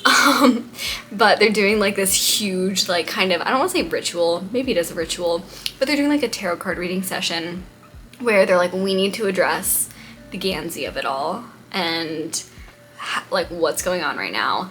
Is there a way for us to save him? And they take like all of their like tarot card decks and they combine them, and they see like, it makes like a giant tree, and they see at the bottom that there's like this like darkness that, goes to Artemis and comes back, and like it's part of Gwen as well. And you honestly get no real information from this scene. It's just setting up the book, I think. Obviously, like, that thing about the tree is relevant, and obviously it's like foretelling like the journey, whatever. I reread that scene like multiple times. I'm like, what am I missing? Like, I need to write this down so I don't forget it. I was like, I think this is kind of just like for the vibes, to be honest with you. But every single one of them at one point at the very beginning, they all pull the Tower card, and they're all like, ooh. They're like, so we're all gonna die? And Moira's like, everyone dies at some point. Let's move on. Let's keep this rolling. But yeah, so we had a little bit of like the spooky like psychic setup. Then we cut to the boys at school. By boys, I mean Adam and Gansey, because Ronan is just straight up cutting class. Like, this man, he mentions that he's decided to drop out, but he hasn't fully dropped out yet. I mean, drop out, king. But Adam feels like energy being pulled from Cave's water, and he's like, he's at home and he's dreaming. So yes, it does then cut to Ronan at the barns, and you get this really cutie little scene where he's like frolicking in the field with like half actual animals from like the Virginia woods and like half the ones that he dreamed up, and it's very cute. But he's trying to make like a skin suit, basically like a skin suit for Gansey to wear so he can't be stung by hornets. Because there's this whole thing where, they're all like, I can't tell if Ronan's on the train of knowing that Gansey's gonna die, or if he's just being overly cautious because he wrecked the pig that had the EpiPen in it. But he's like very on the line of like, I'm not letting Gansey die. And so I can't tell if, it's kind of assumed that at some point Adam told Ronan, or it's just because of the EpiPen guilt, because he's made a billion like EpiPens over and over again, but he doesn't know if they'll actually work until like the moment happens, and if they don't work, they're screwed. So that's his idea. His idea is, let's make a skin suit. So he goes into his dream world and he makes a suit, and then a nightmare starts. And of course the orphan girl is there because she's like, you know, guiding him through the nightmares. And so a lot happens where basically he's like, oh my god, the nightmares are coming, I gotta take the skin suit with me, blah blah blah. And the orphan girl's like trying to like dig him out because he's like stuck in the dirt, whatever. And he wakes up and he has like the skin suit in his hand, but it's like tattered to bits. So he's like, okay, so that was a wash. And he looks to the corner and sees something, and he goes, oh, shit. So you're left to be like, ooh, what did he bring back with him? I think we know what he brought back with him. We know what he brought back with him. They don't actually talk about it until a few chapters, so we'll wait for a second. But it cuts to Blue now, who has been suspended from school. I think she just like took someone's bag and like emptied it out on the hood of his car, just like, I don't know. He like probably said something stupid. I can't remember what this random person that goes to your school said to her, but pissed her off. And so she's in the backyard and Noah appears, and Gwen is being very like, you know, like her riddles and all that. And she's basically like, oh yeah, dead boy, I bet you feel real good in between the two mirrors. Talking about her and Blue because they both amplify things. And so between the two of them, he was like able to be like, Blue said like more Noah than he'd been in like months. And probably more Noah than he'd ever been in the time that she knew him, because he was like actually animated, and probably what he was like in real life. And Gwen's like, show her like what you're hiding. And Noah's like, okay, but promise you won't tell the others. And he kind of like, it's described that he kind of like just becomes his soul, and he's decaying. He's really decaying. And Blue asks again, like, oh, is it time for us to like lay you to rest? And he's like, not yet, please. And this time he doesn't freak out at her, because I think he's coming to terms with it. But it's so sad. I love a character who haunts the narrative. And this is a crazy way to do it as an actual ghost. But I'm gonna be so heartbroken when they actually lay him to rest. It's gonna be so sad. Okay, then the boys show up, and Kala's like, they look like they need your help hiding another body. And she's like, oh god. And exactly what I thought happened, happened. Ronan accidentally brought the orphan girl out. And they're like, oh crap, what do we do? Adam has the idea. Well, first Adam, he admits, he's like, my horrible first thought was, can we just kill it? Adam, please. Second thought, bring it to Cape's Water with Ronan's mom.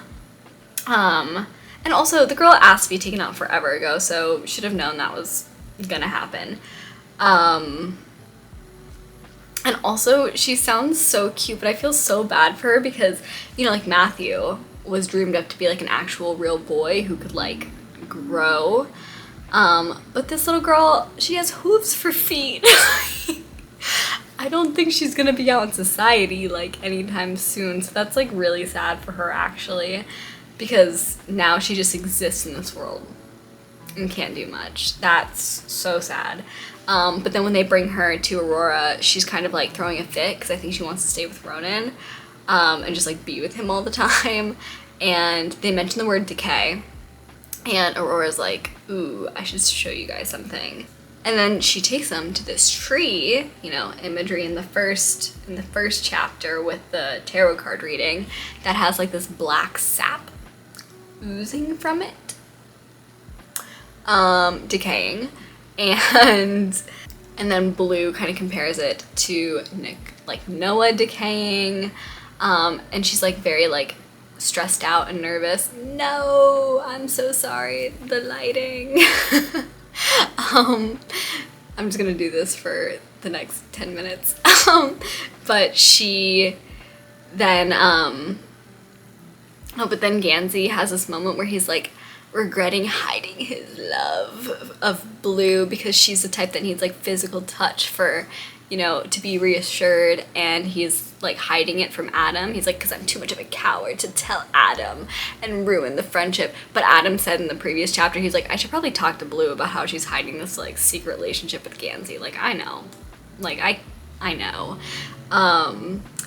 And just crazy stuff is happening. After that, Blue goes home and she finds all the psychics of the house, like Jimmy, Orla, Kala, and Mora, sitting in the bathtub. Well, Jimmy's on the toilet. Not using the toilet, just sitting on the toilet. She finds them in the bathroom, sitting fully clothed in the tub, because that's fine. Because they're trying to, make contact with Persephone. And they're kind of just being, like, very cryptic with Blue, and they're, like, kind of, like, having this, like, heart-to-heart, because Blue's, like, they're, like, you don't have to feel ashamed that you want to leave Henrietta and, and go. Like, this is we chose to be here. This is just your origin story. And Blue's, like, they're trying to, like, decide. She's, like, I want to go to college. And Mora's like, do you really? Because Blue's like, I want to travel, but I don't know, like, what I can do in life that doesn't require a college degree to get me there. And Mora's like, I see you traveling in the future, and says that it's through Gansey that she can. And so Blue's like, okay, so he lives. And they're like, girl, I think you need to come to terms with the fact that he's gonna die, and there's gonna be life after he dies. And that makes me, like, nervous because I just went into the first book being like, okay, so Gansey's supposed to die and he's gonna survive and it's gonna be fine. It's fine. But do I need to come to terms with the fact that he's gonna die? Like, am I gonna be, like, actually heartbroken at the end? Because, minor spoiler for the Divergent series, is this gonna be a Divergent-esque ending where the main character, i.e. Triss, dies, and you as a reader just have to sit with that? Because if Gansey dies, I don't think I can handle it. That's gonna be a bit much for me. But more literally, it's like, there's life after he dies, girl.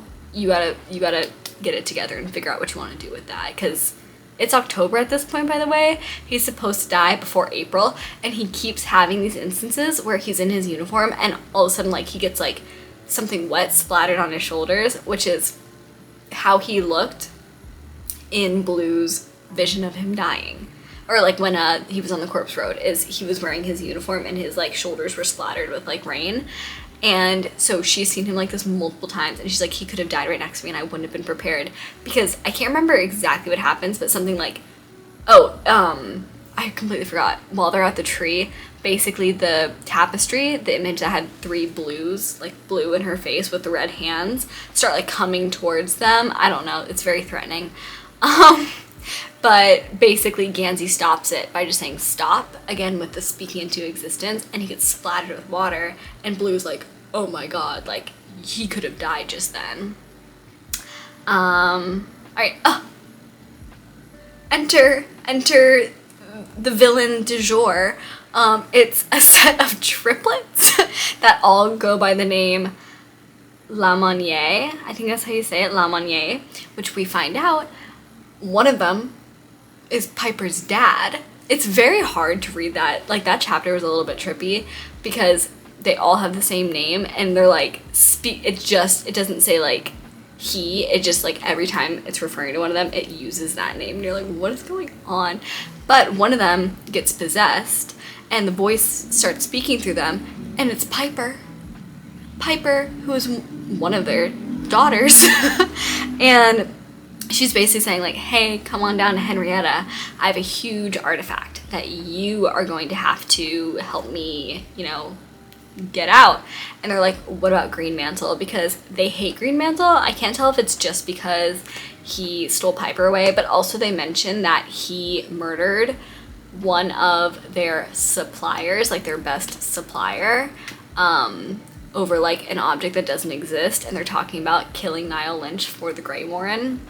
And instead of, like, literally one of them is possessed, Piper's speaking through them, and they're like, okay, bye. And they, like, one of them, like, shoves, like, a rosary on the other to shut it up. And you're like, what? And then the other one's like, why didn't you let me get to say goodbye to her? And I think that one's the dad, but whatever. So this is the villain of the book, I'm assuming. Very threatening that there's 3 of them. Okay, coming to an end of this 25%. A lot happens in these little like chunks of the book. Oh my god.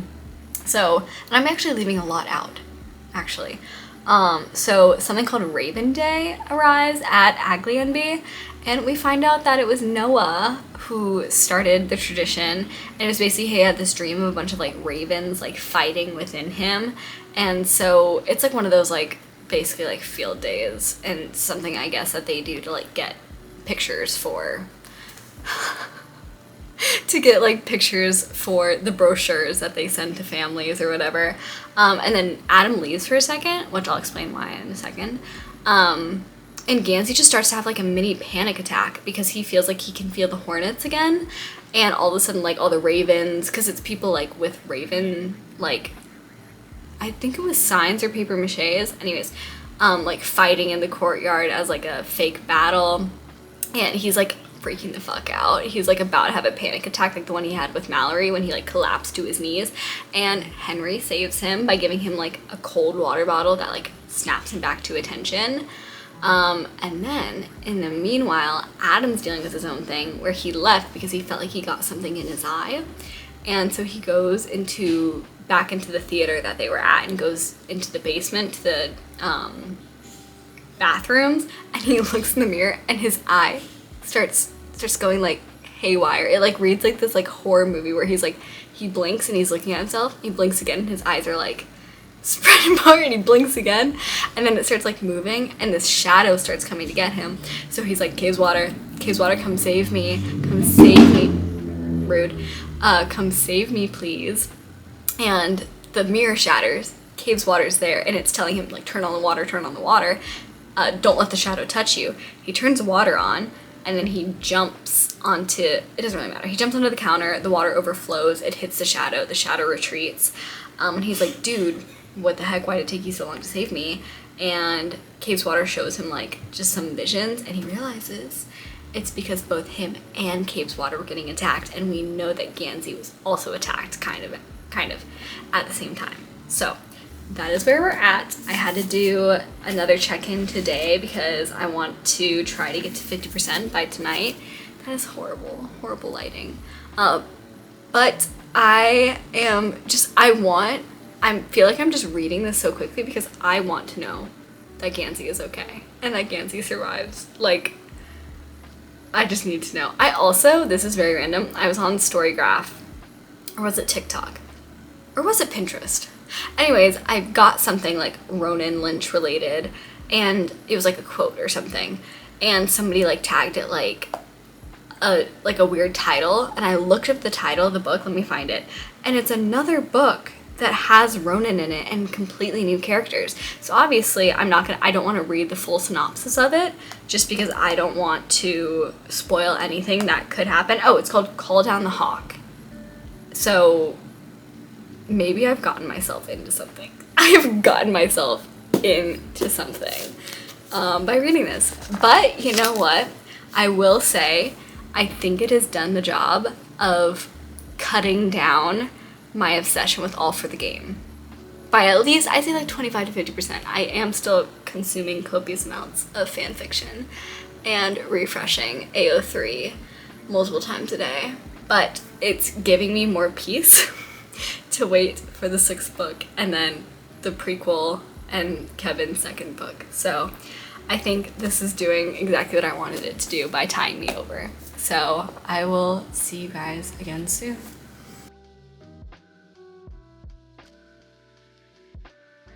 Hello everybody, I am back from my 50% of the way check-in. I have a tripod now, so we have different, better angles, but I still don't ever learn that I need to film before the sun starts going down because of the weird lighting going through the slants, but does not matter. Because we need to talk about this so I can finish it. Tomorrow is Monday. I wish I could pick up the pace and do another check-in for this tonight. Probably won't be able to. So I hope my patient hasn't finished the 3rd book and isn't like like really ready to read this yet because I won't have it done before I see her next time. Also, I've been filming this specific video for about 2 months at this point. I really need to get this done so I can post it. But let's talk about what I read so far in The Raven King. Things are getting crazy. Obviously, it's the last book. They're gonna go out with a bang. Things are getting real crazy. I also feel like I'm taking more time in between when I'm reading it just because I don't want it to end. Anyways, dramatic. That was dramatic. But let's talk about what has happened. So, Adam goes to see Blue at Nino's and he kind of confronts her like about Gansey because they all know what's happening. Well, Ronan and Adam know what's happening, and I think it's just Blue and Gansey that are under the impression that the other two don't know. But they're not stupid, you know? So Adam actually had a really good point. For most of the series, Adam kind of pissed me off a little bit, but I think he had his growth, his character arc last book. But he says to her, he's like, you didn't even give me a chance to be okay with it. You just assumed I wasn't gonna be okay with it. Like, you assumed the worst from me. And then they get into like a little bit of a fight and he like storms out and blah, blah, blah, blah, blah. But, you know, he was right. Like, she just made the decision that he couldn't handle it. Which I guess, you know, he did kind of show that he might not be able to handle it when he like got really mad in the second book and kicked something. But, you know, everybody had a point in that situation. And then Mora and Mr. Grey start driving around because Mora says she knows that she's supposed to find something, and she just starts giving him directions like, turn right here, turn left, and they end up at the Green Mantle's rental that they abandoned. And in the bathroom, they found that somebody's like, I think it's they filled the sink with like, basically made a scrying bowl. And they have the name Piper written backwards on the mirror, and there's like some form that's like writhing and reeling on the ground in agony. And it's Noah. Hello? And it's Noah, and I think she says you must be Noah. And I'm like, does that mean she's never been able to see Noah in the past? Because you know how they're like, oh, some people can see Noah, some people can't. I assumed she'd always been able to see him. But the way that she says, you must be Noah, made me feel like she hadn't seen him before. Maybe I misinterpreted that. But they take Noah back to 300 Foxway, and they are like, oh, baby, you are decaying. Like, you can stay here as long as, like, you need to. Like, Calla literally says that. She's like, you can stay here. Like, she has like a moment of being tenderhearted where she says, you can stay here as long as you can, like referring to the fact that he is like losing control and he is probably going to be gone soon. Leading up to an absolute crazy run of chapters, we kept getting like, it was 6:21, and then like a few chapters later we get, it was 6:21. No, it wasn't. Ronan just read the clock wrong. And that was actually the start of the horror book I found myself in. But I wrote that down, like, throughout the book we've been getting, it was 6:21. So obviously that's going to be important. Oh girl, it was. Then we get a little bit more Ronan POV. And he spends like a good chunk of time kind of just like observing Adam and thinking about his observations of Adam, specifically Adam's hands. And, you know, in like a previous book, he had noticed Adam's hands because he gave him like the lotion. And I'm like, this man. So we were very quickly keyed in to Ronan, how Ronan feels about his crush on Adam. Because in the last book, in Adam's book, we only got kind of that really lackluster reveal that Adam knew that Ronan had a crush on him. And in this one, it's just like the Ronan POV is like, yeah, like I have a crush on him. I really like it from Ronan's side, but he's also like aware that Adam knows that he has a crush on him. And I was having this conversation with a completely different patient, this patient is great. She's like a mother who of like, I think her daughter also really likes to read, and they like to read fantasy books, and so I recommended this. And she likes Maggie. I think actually I mentioned her before, where I was describing this book and I was like, oh, it's by Maggie Stiefvater, and she was like, oh my god, I read Shatter Forever, or Shatter, not Shatter, you guys know what I'm talking about, Linger Longer Forever. She read those ones and was like, I didn't like them, but they were absolute crack. And I was like, these are crack to me. We were talking about it. I just really need like the pining to happen. Like my ideal situation is where it's like two people pining over each other, think the other person like has no idea that they're never going to reciprocate the feelings, and then boom, something happens. They both have to acknowledge the feelings, and then, you know, we get that satisfying reveal. But I think because it like came into the story so naturally that I'm like, ah, I wanted like some life or death I love you situation to happen. And like, I like a good mic drop moment, you know? But then Adam and Ronan go on a journey to find what's wrong with Cabeswater, because, you know, Cabeswater said that he was being attacked. And it jumps back and forth between that and then Blue and Gansey at like a toga party, which didn't seem very toga party to me, where when they were talking about it, I thought it was going to be like a frat toga party. But I think it was just them and like a handful of people, like a dozen maybe at most. But they had a good time. Ronan and Adam didn't, because Ronan then mic drops that he dreamed up Cabeswater, and which makes sense why whenever he goes in, he's protected by it. But then why are they finding, like, I guess Gwen's technically not part of Cabeswater, and the third sleeper, they say that it had gone too deep and they were past the protection of Cabeswater. So I think they're gonna realize that they shouldn't be looking for Glendower and Cabeswater because Ronan dreamed up Cabeswater.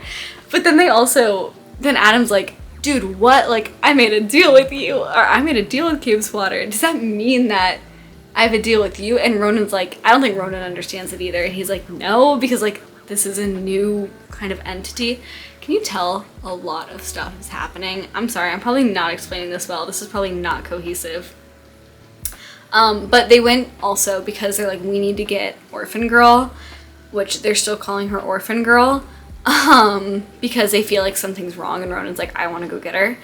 And they find her, and she's by like a giant pool of water and tries to swallow her because Cabeswater again is being attacked. And so Ronan jumps in after her, and then he starts drowning, and then Adam saves the both of them with his foresty powers.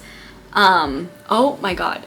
And then we get this crazy chapter where Blue and Gansey basically like enter a horror movie, where they leave the toga party early because Blue was told to call every 45 minutes, and then they call and nobody's answering the phone, and she's starting to get worried, so they decide to go home. And like, it's so weird to describe exactly what happens, but basically they enter 300 Foxway, and it feels like they're in a slightly separate dimension because like they run into Orla, but Orla like can't see them, and she like screams, and then they like go into, I believe Kala's in the room that they find Noah in, and Noah like is possessed by something, and it's so freaky. And Noah like was saying all these like very like probably really important things, like threats. I think it's like he's possessed by the third sleeper. He's possessed by something, man. And then he attacks Blue and like tries to like scrape out her eye. It was so scary. I also hadn't connected until I was talking to my patient who's reading the story that that's who Neve was scrying with. Like in the first book where Blue walks out and she's like scrying and like talking to something like speaks through her. That's who that was. Oh my god. After that, we cut to Green Mantle in Boston. Shout out. And he's like having a moment where he's like wearing like his like a suit jacket and his boxers, and he's drinking wine straight out of the bottle because he knows it looks more pathetic than carrying around a glass of wine. He's like looking in the mirror, and all of a sudden he gets like a flash of Piper, and he's like, oh no, but Piper's not here. Like I left Piper to die in that cave. Like he's like feeling like super guilty and stuff. And then all of a sudden, no, yeah, Piper's there, but what is she? A swarm of wasps that's going to, like, it attacks and kills him. And I cannot, because then we get the next chapter where not only does she kill him through a swarm of wasps / hornets, but guess what the third sleeper is? It's a massive hornet. And she's like, hornets shouldn't be 11 inches long. No girl, they shouldn't. She's like, and I would call it a hornet. Ah, Gansey, please. Oh my god, I'm so scared. When I keep saying that is like one of my worst fears, like it is a very real fear of mine, because I've never been stung by a bee or a wasp, so I don't know if I'm allergic, and that's terrifying to me that something like this freaking big can just decide like, I'm a stinger and she's done for. That's crazy to me. Then again, so we find out that Piper now has the favor of the third sleeper, which says like, I will favor you now or something. And so she's like, okay, cool. Can you like, it kind of flashes back to the cave and she's like, can you like stop me from dying, basically? And she says, can you fix my body? And so they like, the third sleeper stops her from dying, and it tells her that it is the Unmaker. Horrifying. And she realizes, like, there's a line that's like, a favor can only be used once, but to be favored lasts a lifetime. So now she's got this hornet thing, this Unmaker, that is like, okay, like, you woke me up, queen, like, I guess you're gonna help, like, we're in this together now. And Neve is there. And Neve's pissed because remember, she was like, well, for both of us to get the favor, we have to wake it up together, and Piper didn't do that. So Neve is just like with them, even though Neve didn't get the favor. And she has this line that's like, and I admit I was very upset with you, and I thought some very horrible things when you did that. But I can't tell if like, so she's hanging out with them, and at first like you think that Piper like doesn't want her around, but then she's like I don't want her to run because I don't want to be left alone with a demon. And so that's kind of funny that so only Piper gets the favor, and Neve's just there and pissed off that whatever evil dastardly plan she had failed. And Adam and Ronan go and meet Gansey and Blue at urgent care because Blue's getting her little face stitched up. And Gansey and Ronan are like arguing because Gansey's like, you should have been there, like you should have been there with us, like things are basically, they're all like, stress is really really high because like they said like things are really reaching the peak of their journey. And it's so funny because in that moment they're arguing, like the little orphan girl like knocks over something and he's like, hey, stop dicking around, put your hands in your pockets, like a dad, like an angry dad. And it's just so funny that Ronan's like that's his child now, like you created her, you brought her into this world, like that's your girl now.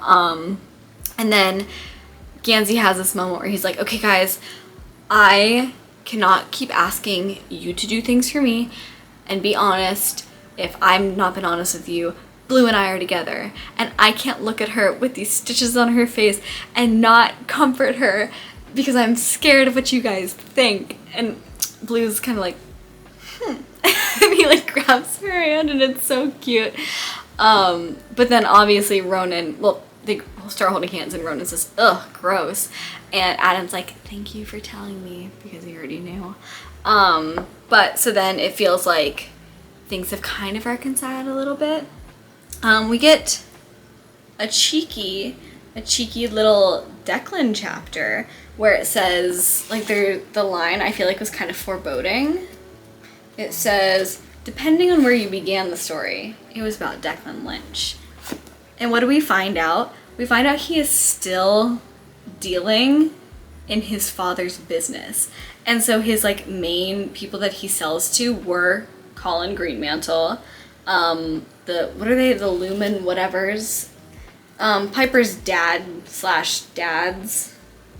Where are they?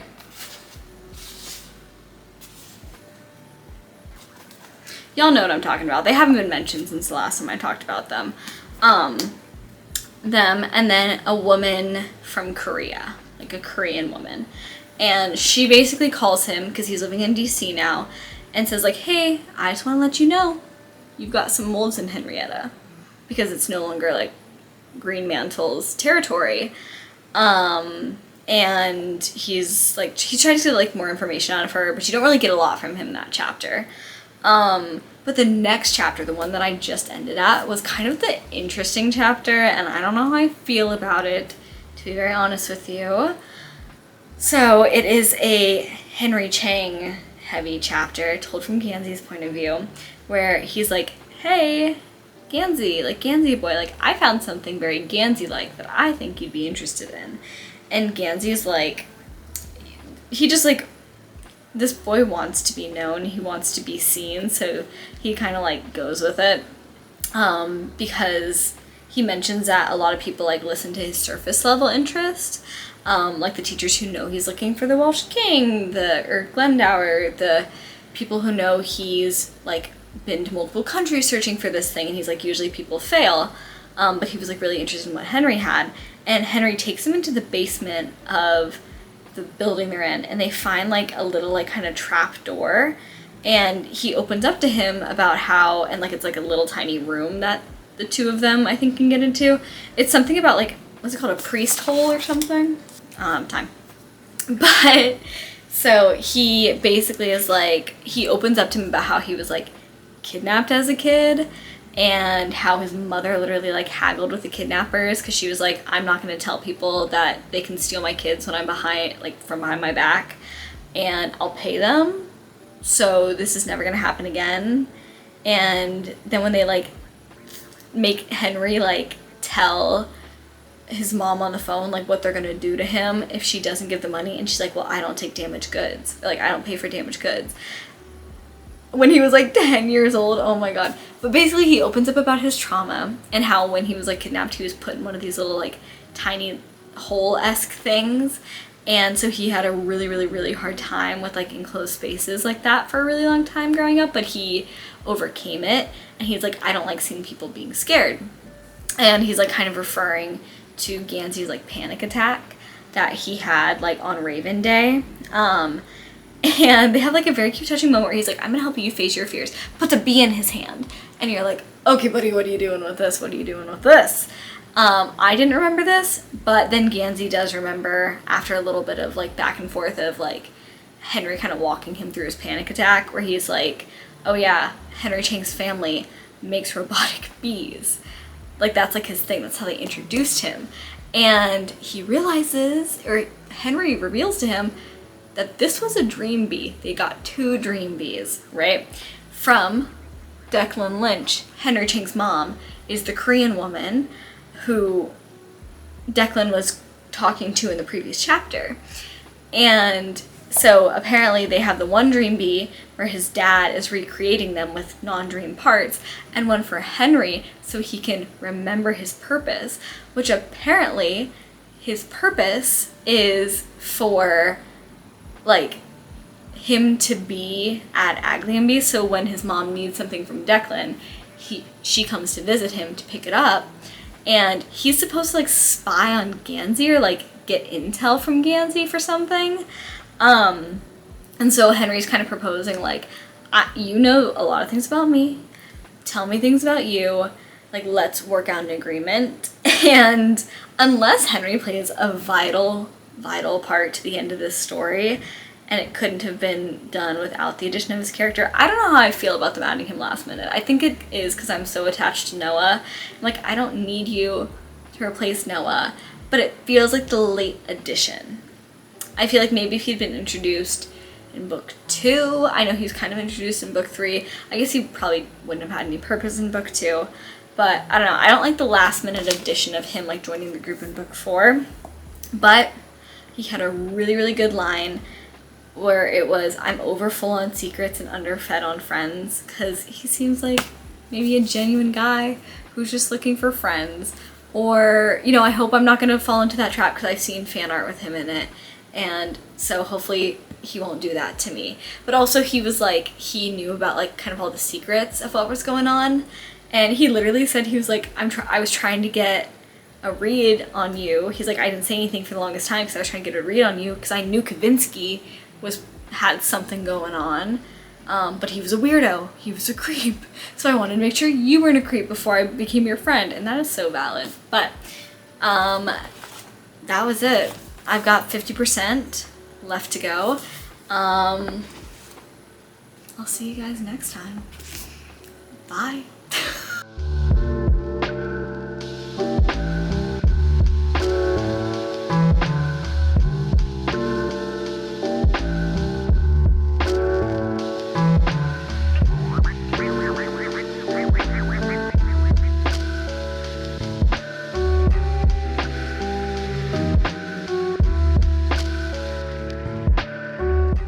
Good morning. I just woke up, but I need to do the second to last check-in before I finish this whole series. And oh my gosh. So far, I think this might be my favorite of the books. I'll rank them at the end when I like have fully decided, but so much has happened like in the last like little fourth of the book, from like 50 to 75%. Okay, so let's get into it. So first thing that happens after I last saw you was that Declan shows up from DC and basically is like, gets Ronan to get in the car and have like a conversation with him, which he really doesn't want to do, but he says it's not safe to stay in Henrietta and they need to like destroy the barns and all of them need to go, because obviously like with the strained relationship that they have, like Declan obviously still cares. I wish they had kind of had a conversation about it, because they kind of immediately jump into them like fully hating each other to like now you can see like that Declan's just the protective, loving older brother, and they don't like have that conversation, you know, like they don't have the conversation. Like then like the next chapter, I'll get to it in a second, but they're like acting like brothers again, and I'm like, no, I want to see like the high tension of like, I did all this to protect you. I didn't feel like it was high tension enough. But basically Ronan's like, no, I'm not gonna leave, this is my home, but you should take Matthew and leave to DC. So that's what they decide to do. So then they have like a little like going away party that's also apparently like Ronan's birthday, but they're having the party like for Matthew's benefit, because they're like, okay, well Matthew's leaving, like we gotta pretend like this is happy, and so it's like all the you know, the Raven boys plus Blue gang at the barns, and Adam goes wandering around the house for like tinfoil or something, and Ronan tells him to like go check Matthew's room. I don't know why that's what happened, but he starts wandering and then Ronan finds him wandering and then they kiss. It was actually like, so it was just like Ronan smooches Adam, they back up, and then Adam smooches Ronan, and I'm like, yes! Like, I was sitting outside at work because I had a cancellation, and I'm sitting outside, and one of my patients walked up to me during it. Like, one of my, like, he's a very nice patient, but it's not somebody that I would want to see me, like, kicking my little feet at a couple that I like kissing. So, it was just kind of embarrassing. Because I told you guys, I get human zoomies, so like I had to shut the book and like sit there for a second, and he just happened to like be there as I was like flipping between like picking up the book, putting it down, picking it up, putting it down, and I probably looked crazy. Then, you know, we're back to Neve and Piper, and Piper basically, Neve's like, every time you do something, you're taking energy from Cave's water. And then Neve starts feeling really guilty that out of all of those possible people she saw in the mirror, that this is the one that she became, the one that unleashed a demon and Piper. On the world and on Cave's water, and she can like, she says that she feels like the ancient and holy tree is dying, and so she feels bad. So while Piper is taking a little bath, she makes a run for it, and she tries to like scry to Foxway to like warn them that something's happening or like what's going on, and she finds Gwenllian, I think, but then Piper shows up and it's like, Neve, I wish if you had a problem with me, you would have just told me, and kills her. So there goes Neve, who came back for all of, I guess she got another half of a book, but, well, I assume she gets Scott, because she tells the demon, Piper tells the demon, unmake her. Then that night, so we're going back to the barns, the gang decides that they're gonna have like a night of truth where they like discuss what happened the night before, which is kind of crazy to think about. Like the night before is like when Blue got attacked by Noah, and they're trying to put together like what happened when they kept seeing that it was like 621 and like all of that, and why like there was like that hiccup on the ley line, and so they're trying to figure it out. And then Ronan tells him that he dreamed Matthew and he dreamed Cave's water, and then at the very end, like, Adam tells Gansey, because they have this really cute conversation where he's like, well, how did you know you love, like, do you love Blue? And he's like, yeah. It's like, how do you know you love Blue? And then there's that really cute line, like, that's like, because she makes everything quiet, like, how do you know that you love air? You don't until you're suffocating. Like, how do I know that I love Blue? Because I can sleep after I talk to her. And we know that he has like insomnia, and that's why he lives like building the little Henrietta. It's very good. But then he's like, Gansey's trying to figure out like what this is really about, and then Adam's like, Ronan kissed me, and I kissed Ronan, and it's really cute because then Gansey's like, hey, like, don't break his heart, like, don't play around with him, and he's like, I'm not stupid. He's like, hey, don't play around with him, because this entire time, like, whenever like Adam's thinking about Ronan, he's also thinking about like how like he's supposed to like get out of this state, and he has this thought where it's like the phrase always used to be get out of this state, and the understood part at the end and never come back was no longer understood. Okay. And then Mr. Grey randomly kidnaps Henry. It's like a whole thing where I can't really tell, like, he was trying to get like information out of him, and then Henry was like in his boxers and left his bee inside, so he was trying to like think to it, like, go get somebody who can help me. And I assume that's how Gansey ends up calling Mr. Grey and is like, hey, you have our friend, right? Then Mr. Grey, Henry, Blue, and Gansey all meet at a supermarket, and they're trying to have like a serious conversation when two of La Monnier show up, and they scare them off by Blue pretending that they're gonna like tow their car if they don't leave. Like pretending like she's like a store employee. It was funny. And then we get like a very cute chapter where, you know, like Adam seemingly makes his decision to be with Ronan. Like he's like grappled with it, he's thought about it, like how he's supposed to leave Henrietta and supposed to leave Virginia, and like he's like, he didn't think he was, he's like, Gansey said don't play with his feelings. Adam didn't think he was playing. And I do honestly feel like it did kind of make up for kind of the lackluster intro to the feelings between them, in my opinion.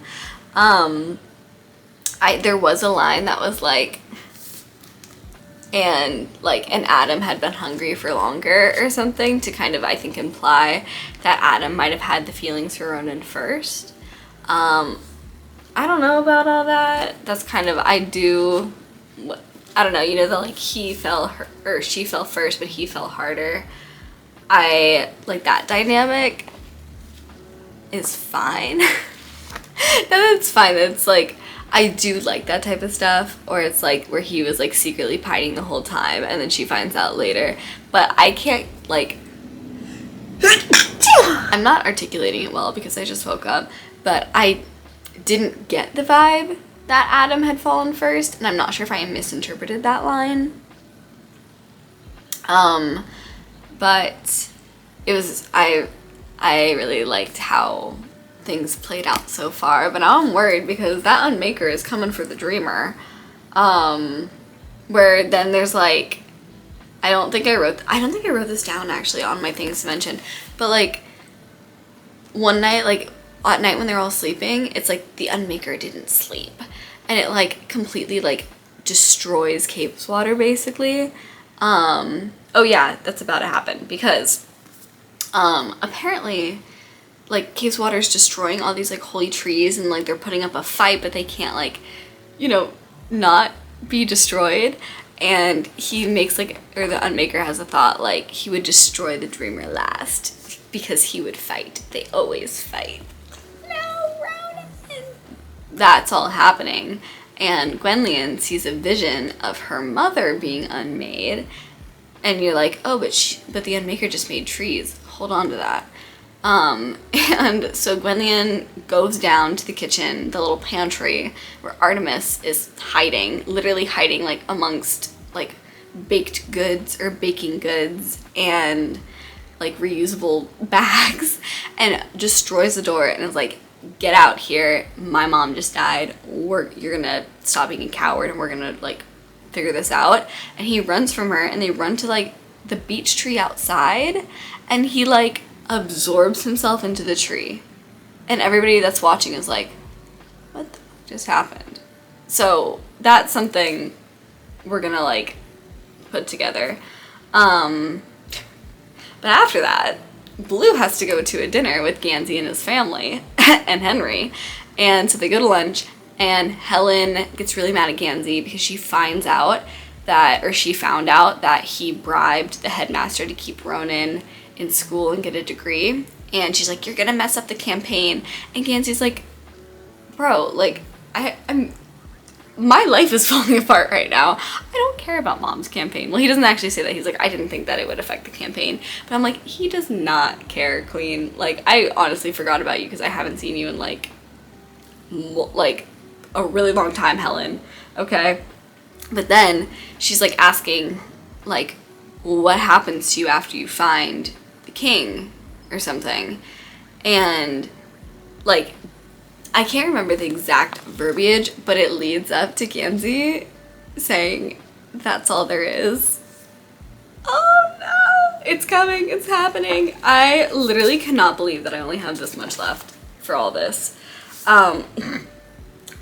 Then we re-enter the horror movie, because I can't remember why, but Ronan and Adam decide that they need to, I think, because they felt the hiccup in Cave's Water and they feel like something's wrong, so they're like, we need to go.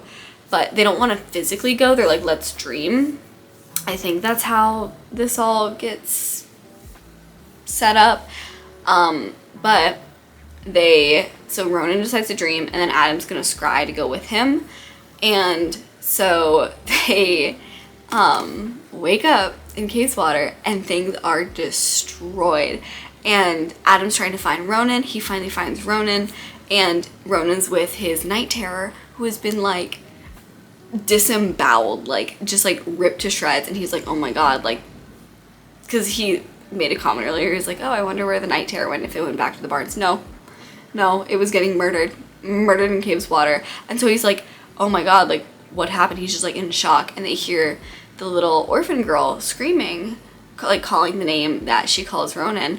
And so they run to go find her, and she's like, her arms are like covered in blood, and so like Ronan like picks her up, and then Adam sees why her arms are covered in blood and what she was dragging, and he tries to like stop Ronan from looking up, doesn't do it in time, and what does he find but his like mother, like ripped. Oh my god, it was a horror movie. Basically he looks down, and now he's found his father murdered and his mother murdered. So this is really great for his mental psyche. Then while this is all happening, the gray man and Mora go to the barns and they find them like doing the little dream thing. Mora wakes up Adam because she sees he's scrying, and then they're all like kind of traumatized because this is stupid of me, I didn't really understand how Persephone died in the first book, is because she was scrying and in the mirrors and her soul got too far away from her body, which is why she died, which is what they always warned, which I should have known that. They warn it every single time somebody goes scrying. It was definitely foreshadowing. But so she wakes him up and Adam's like, oh my god, wake up Ronan, like don't leave him there alone. And so they wake him up and then he's like covered in like the blood and like everything like that was on his mother because he probably like tried to like wake her up. And they're like, oh my god, like this is horrifying. The third Laumanier shows up and Mr. Grey has to make the decision, like a split-second decision, like because the orphan girl's there, they just saw Ronan like go from being completely normal to covered in blood, and they're like, okay, I can either shoot him and face the repercussions of that because the other two Laumanier will not take kindly to that, or we can bribe them to leave but then always like be on the run and never have a home. And I put everybody in danger. And what does Mr. Grey decide to do? Which, thank God, he has some sense. Unlike them leaving Piper in the cave, presumably alive, and then they decide, let's go deal with that. The next scene is so sad. It is so sad. Like, they're back at Foxway because Mora and Mr. Grey brought Adam, the orphan girl, and Ronan back after they saw all that. And they tell Gansey and Blue what happened because while they were off having a lovely little lunch, Ronan and Adam were once again in the horror novel. So they go out to the BMW where Ronan's just sitting there, like hands on the wheel, like they say like feet on the pedals, staring straight ahead. And they're like, hey buddy, what's up? He's like, Gansey, I need you to tell me what to do. And Gansey's like, what do you mean? And he's like, you know how to find Glendower. I need you to tell me where we're going, and when you figure it out, I will be right here to drive us. Like, he's like, I'm gonna wait until we can go do this because I'm going to kill whoever did this to my mom. And you're like, and it's just so much and so sad. And then later that night, like, Adam goes out to get him and he's like, you're not gonna sleep in here, like you can't sleep in here. And Ronan's like, no, I can't sleep in here. And so Adam like gets in the passenger seat and he reclines to the seat and he just like goes to sleep next to him in the car. And my poor Ronan, oh my god. And then the last chapter was a lot and it's like still messing with my brain a little bit, but basically Blue is like, we need to get Artemis to talk. So she goes out to the tree and she takes the box, like the puzzle box from book 2, and she tries to translate from English, like her phrases from English into the dream language that Ronan can't decide what language it is. And so she writes this whole thing that's like, we need you to help us, blah, blah, blah. And so she starts saying it and he's like not replying and she's like getting really mad. And then she's like basically snaps at him like, this is not your tree. Like, you don't deserve to live in it. If anybody deserves to be able to pull themselves into a tree and sleep, then it's me. Like, this specific tree, it's me. And he's like, say that again, girl. And she's like, what? And so basically he comes out of the tree and drops some lore that apparently like they're a special, like him specifically is like, and the people that were like supporting Glendower were basically like tree people. Like, that was like their actual form. And that was when like I think it was Scotland, yeah, when like basically wherever Glendower came from, that was like their home was like filled with like magic and that type of stuff. And then people basically like settlers kind of came in and started like chopping down the trees, and like they had to, like, they wanted to be magic, but other people were like greedy and, you know, wanted money, so they had to move Glendower to where they were now. And that's why, like, when the Unmaker was unmaking the forest, like the holy forest, and destroyed the last, like, tree that was, like, the oldest, Gwenllian was like, my mom's dead, because that was her mother. And so then, like, it's a little, like I said, it's a little bit unclear to me because there was a lot of, like, random, like, names used. But they say that the only way for them to find Glendower is for someone to willingly die on the ley line. They said the ley line. Oh my god. I was actually listening to a podcast that said ley line, and I was like, I've been pronouncing that wrong for probably like 2 months. Whatever. But they need a willing death for an unwilling death. And that, like, kind of mirrors when it's like Noah was murdered, but then Gansey was like, basically they were saying, like, because somebody on the line is dying when they shouldn't, you will live when you shouldn't, and then it's like a willing death for an unwilling death. That's a lot. And then too many things are, like, coming true, and then all we have left now really for the like prophecy or visions they saw is for Gansey to be like, okay, Blue, I'm ready, like, kiss me, I'm ready to die. And I'm ready for that scene, let's just say. And I have done my darndest to not read the last page of this like I always do. I have done so well with not doing that, and I'm scared that I'm going to do that in the end and just, like, completely ruin it for myself. But it helps that the back of this book is actually, like, a second, like, it's like the short story Opal, so whenever I, like, feel myself, like, automatically flipping back, it's that story and not, like, the main story, so that's been helpful.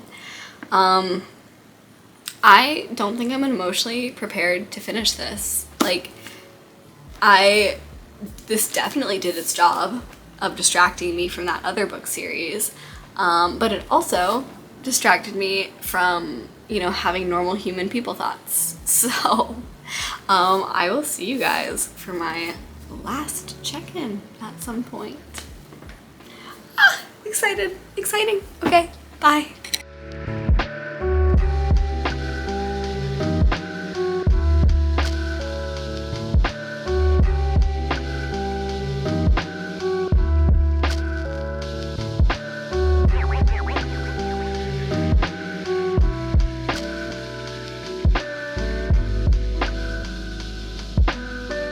So I finished the book yesterday, and, like, at 1 a.m, and I've had a little bit of time to think about it, but let's just hop in on kind of my recapping, okay? So, oh my god, I cannot believe that this all happens in the last 30%. It feels like a lot of stuff and nothing happened at the same time. So let's just hop on into it. So Gansey wakes up in the middle of the night and he's at Foxway, like, he's sleeping on the couch, and he sees Noah, and Noah leads him out to the roof where he talks to Gwenllian, and she's like, you just don't want to find him, basically, and she's like, you've known how to find him this whole time. And so Gansey does his little, like, speak it into existence thing where he's like, take me to Glendower. And all these, like, you know, those animals show up again and they, like, start running, and so Gansey starts chasing them, and because he doesn't want them to get away, he obviously, like, you know, can't go wake anybody up or tell anybody what's happening, so he just, like, starts running for them, and he gets in the pig and he starts following them. So I think it starts out as, like, one of the stags, but then it's, like, also birds, so, like, birds are going, so he's following the flock of birds, and then while he's, like, following the birds, his car breaks down, and who just magically shows up and saves the day and is like, get in my car, let's go, was Henry Chang. And I will say, at first I was very suspicious of this. I, like, knowing that he was, like, the son of one of the Dream Things dealers and his, like, kind of background story, I felt that he was, like, supposed to betray him, right? Like, that was kind of his thing, that he was supposed to keep his eyes on Gansey and their whole crew and report back to his mom. But, like, I just felt like things were suspicious, and I'm glad they didn't lead to any more conflict because that would not have been able to be resolved by the end of this, but it didn't. It was just suspicious. But then, of course, everybody else at Foxway wakes up and they're like, uh-oh, where's Gansey? And I think Gwenllian tells him, like, he's off to find, she's like dancing in like the backyard, and they're like, he's off to find the Raven King. So they're like, oh crap, we gotta like go find him. And so Adam and Ronan, well, Ronan is like, how are we gonna find him? I guess I'll dream up something to take us to him. And so he does, and like Adam like scries, because he's like, you can't leave him there, like I won't let him go into Caveswater by himself, because, you know, last time he just saw his mom die. Yeah.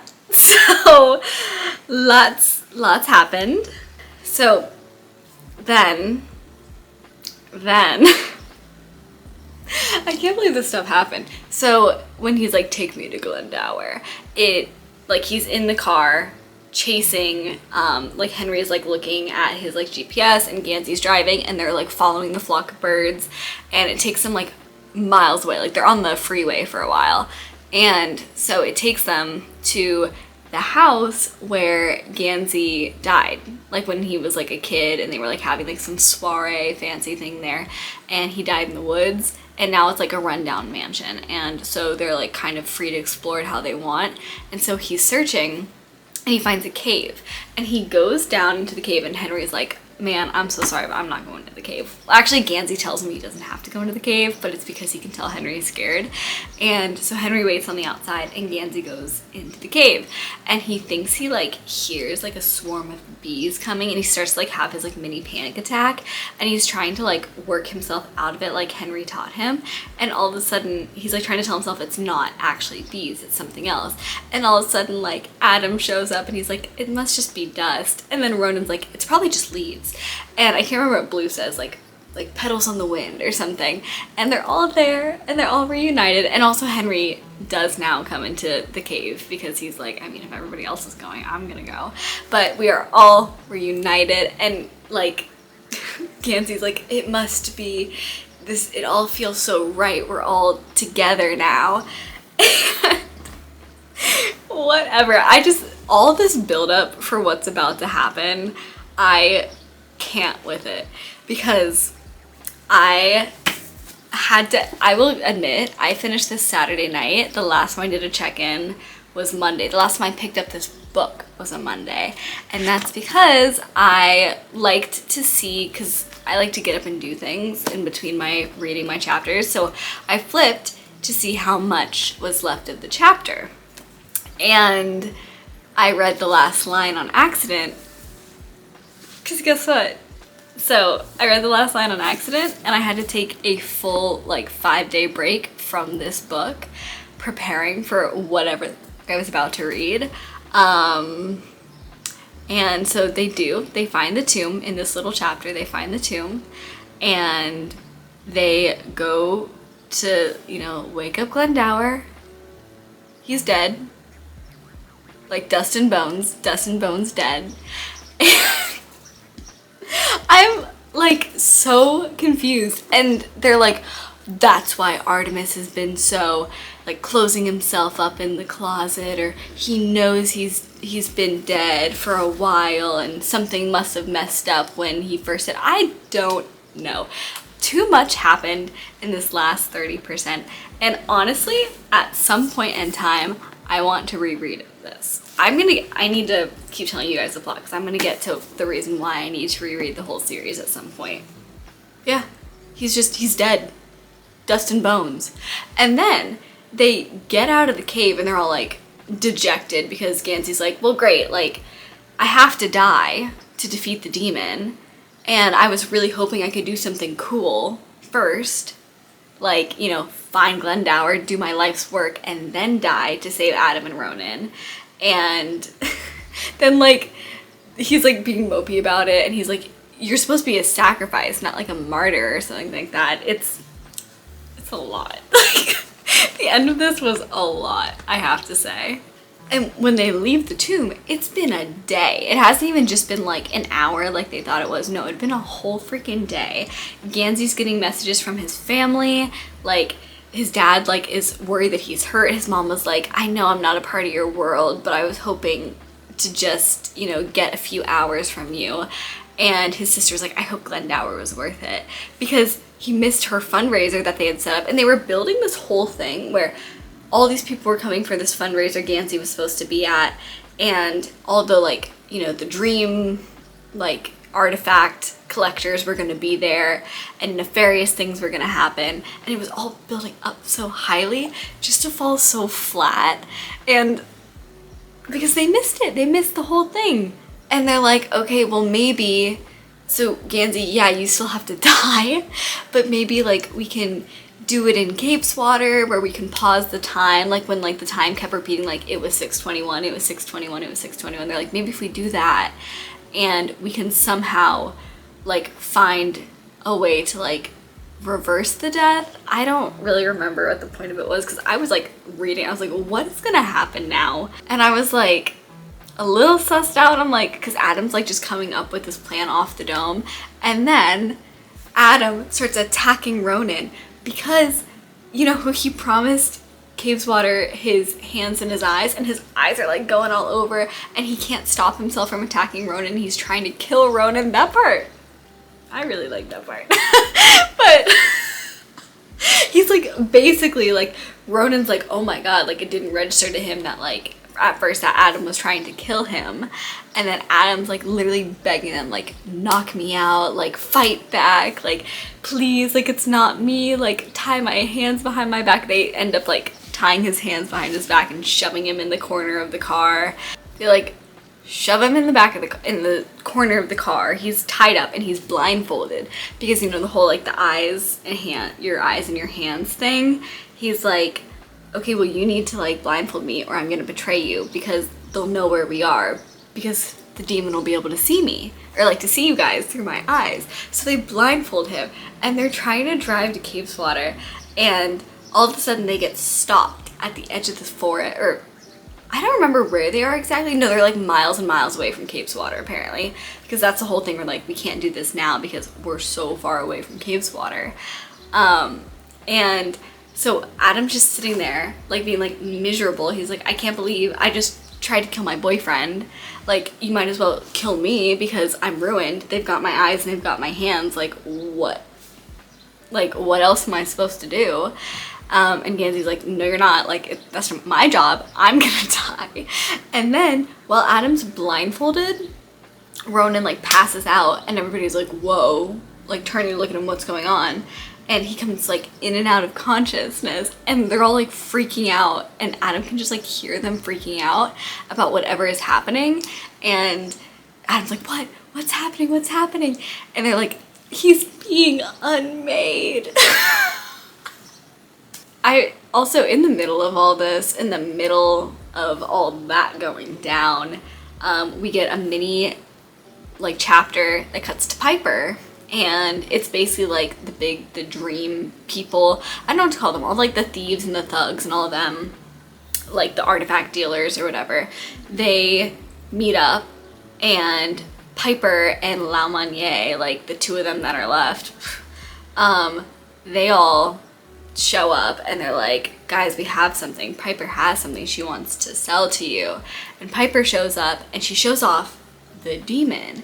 And she's like, and apparently everybody in the crowd, like, is getting bad vibes, and, like, this is told from Henry's mom's point of view. I can't remember what her name is, because she changed her name when she became this dealer. Oh, there it is. Sondok? I think that's how you say her name. But this is told from her point of view, where, like, she can hear the demon, like, speaking to her in Korean, and she's like, that she can tell that it's the demon because it has, like, all these deep thoughts. Like, it has all the darkest thoughts. It's telling her to do certain things. Like, apparently she had gone crazy for a year, and she was like, this is what the things I was hearing when I was crazy, so she can differentiate between the demon and her actual thoughts. And apparently everybody at the place is getting, like, bad vibes, and they all kind of try to leave, which is so funny to imagine that Piper is like, perfect, this is how I'm gonna get out of you know, this demon favoring me and kind of latching on to me is I'm going to sell it to somebody, and I'll just tell them, like, hey, go favor this person now. So smart, Piper. But they're all trying to leave, and she's like, no, stop. And she, like, basically is like, this demon, like, answers to me, it does all this, blah, blah, blah. And then randomly, La Monnier shoots her. And he, like, looks shocked, and I think what it is just that the demon was in her head, and then shit just hits the fan. People start, like, bolting, because I think what that was supposed to symbolize is, okay, so now the demon is untethered. The demon got into La Monnier's head to get rid of Piper, and now he's out in the world. And so that's actually, after that is when Ronan starts being unmade, which is probably why it happened in the middle. I was like, why are we going back to Piper? I have other things to deal with. My favorite characters are suffering right now, and I want to see it. And so then it hops back to them in the car. Ronan starts being unmade, and so I think that's what it was, that he can now finally, like, start to, like, work on the dreamer, is what the Wasp says. And then Adam has a vision. He starts scrying in the blindfold as he's, like, listening to Ronan, like, being killed. And he's like, he sees Persephone, and Persephone's like, hey buddy, what's going on? And he's like, my hands and my eyes, Caves Water has me, I can't help him, he's feeling, like, sorry and useless. And she's like, you made that deal with Caves Water, you didn't make that deal with the demon. And he's like, but it has me anyways. And she's like, no, this is your fault. And just pieces away. And then something in that clicks for him, for Adam, and all of a sudden he's like, he has himself back. He's like perfectly fine now. And then so much crazy stuff's happening. Basically, Ronan's dying. Henry is in the back car being like, oh, what the fuck's going on? Actually, at this point, they've pulled over, and they can't move any farther because, again, like, a river of what looks like blood is blocking them from getting to Caves Water. And Gansey's like, all right, we gotta do it. I gotta do it, Blue. I gotta die right here, right now. And she's like, no. And he's like, yeah. And Ronan doesn't have any opinion because he's too busy dying. And Henry Chang literally is like, I'm kind of late for the party here. I don't know what's happening. He's just, like, there watching. And Blue kisses him. And the way it's described is that when Gansey was brought back to life, he was given, like, their mirror magic thing. He has now, like, a weaker mirror, and Blue has the bigger mirror, and the weaker mirror loses, and, like, when they're reflecting the power at each other, I don't know. And Gansey dies. Gansey dies. Gansey dies. But of course it's okay, because it's a YA novel. So then all of a sudden, boom, Noah's back, and he's wandering through the circle, like the circle of time, and he's looking for something, and he just, it's kind of hard to describe, but he's, like, looking for a specific moment that he knew that would be his end, because, again, his life's a circle, so this entire time he's known what's gonna happen to him. And so he circles back to the first time Gansey died, when he was a little kid, and he finds him, and he sees him, like, wriggling on the ground, like, dying, and he goes up to him, and he's like, he says, he's the voice, he says, somebody on the ley line is dying when they should not be, so you should live when you should not. Go find Glendower. And then he says, like, to himself, and don't mess it up. And then the last line is like, and Noah quietly slid out of existence. Noah! Noah was for real one of my favorite characters. I loved all of them, but I really think, like, Ronan and Noah were up there. Noah, the poor little tragic story of his life, and being, like, murdered by somebody who I guess he thought was his best friend, and, like, he finally finds, like, the people he belongs with, but it's too late because he's dead. It's a lot for me to handle. And then we get the last chapter. So at this point, Gansey's dead.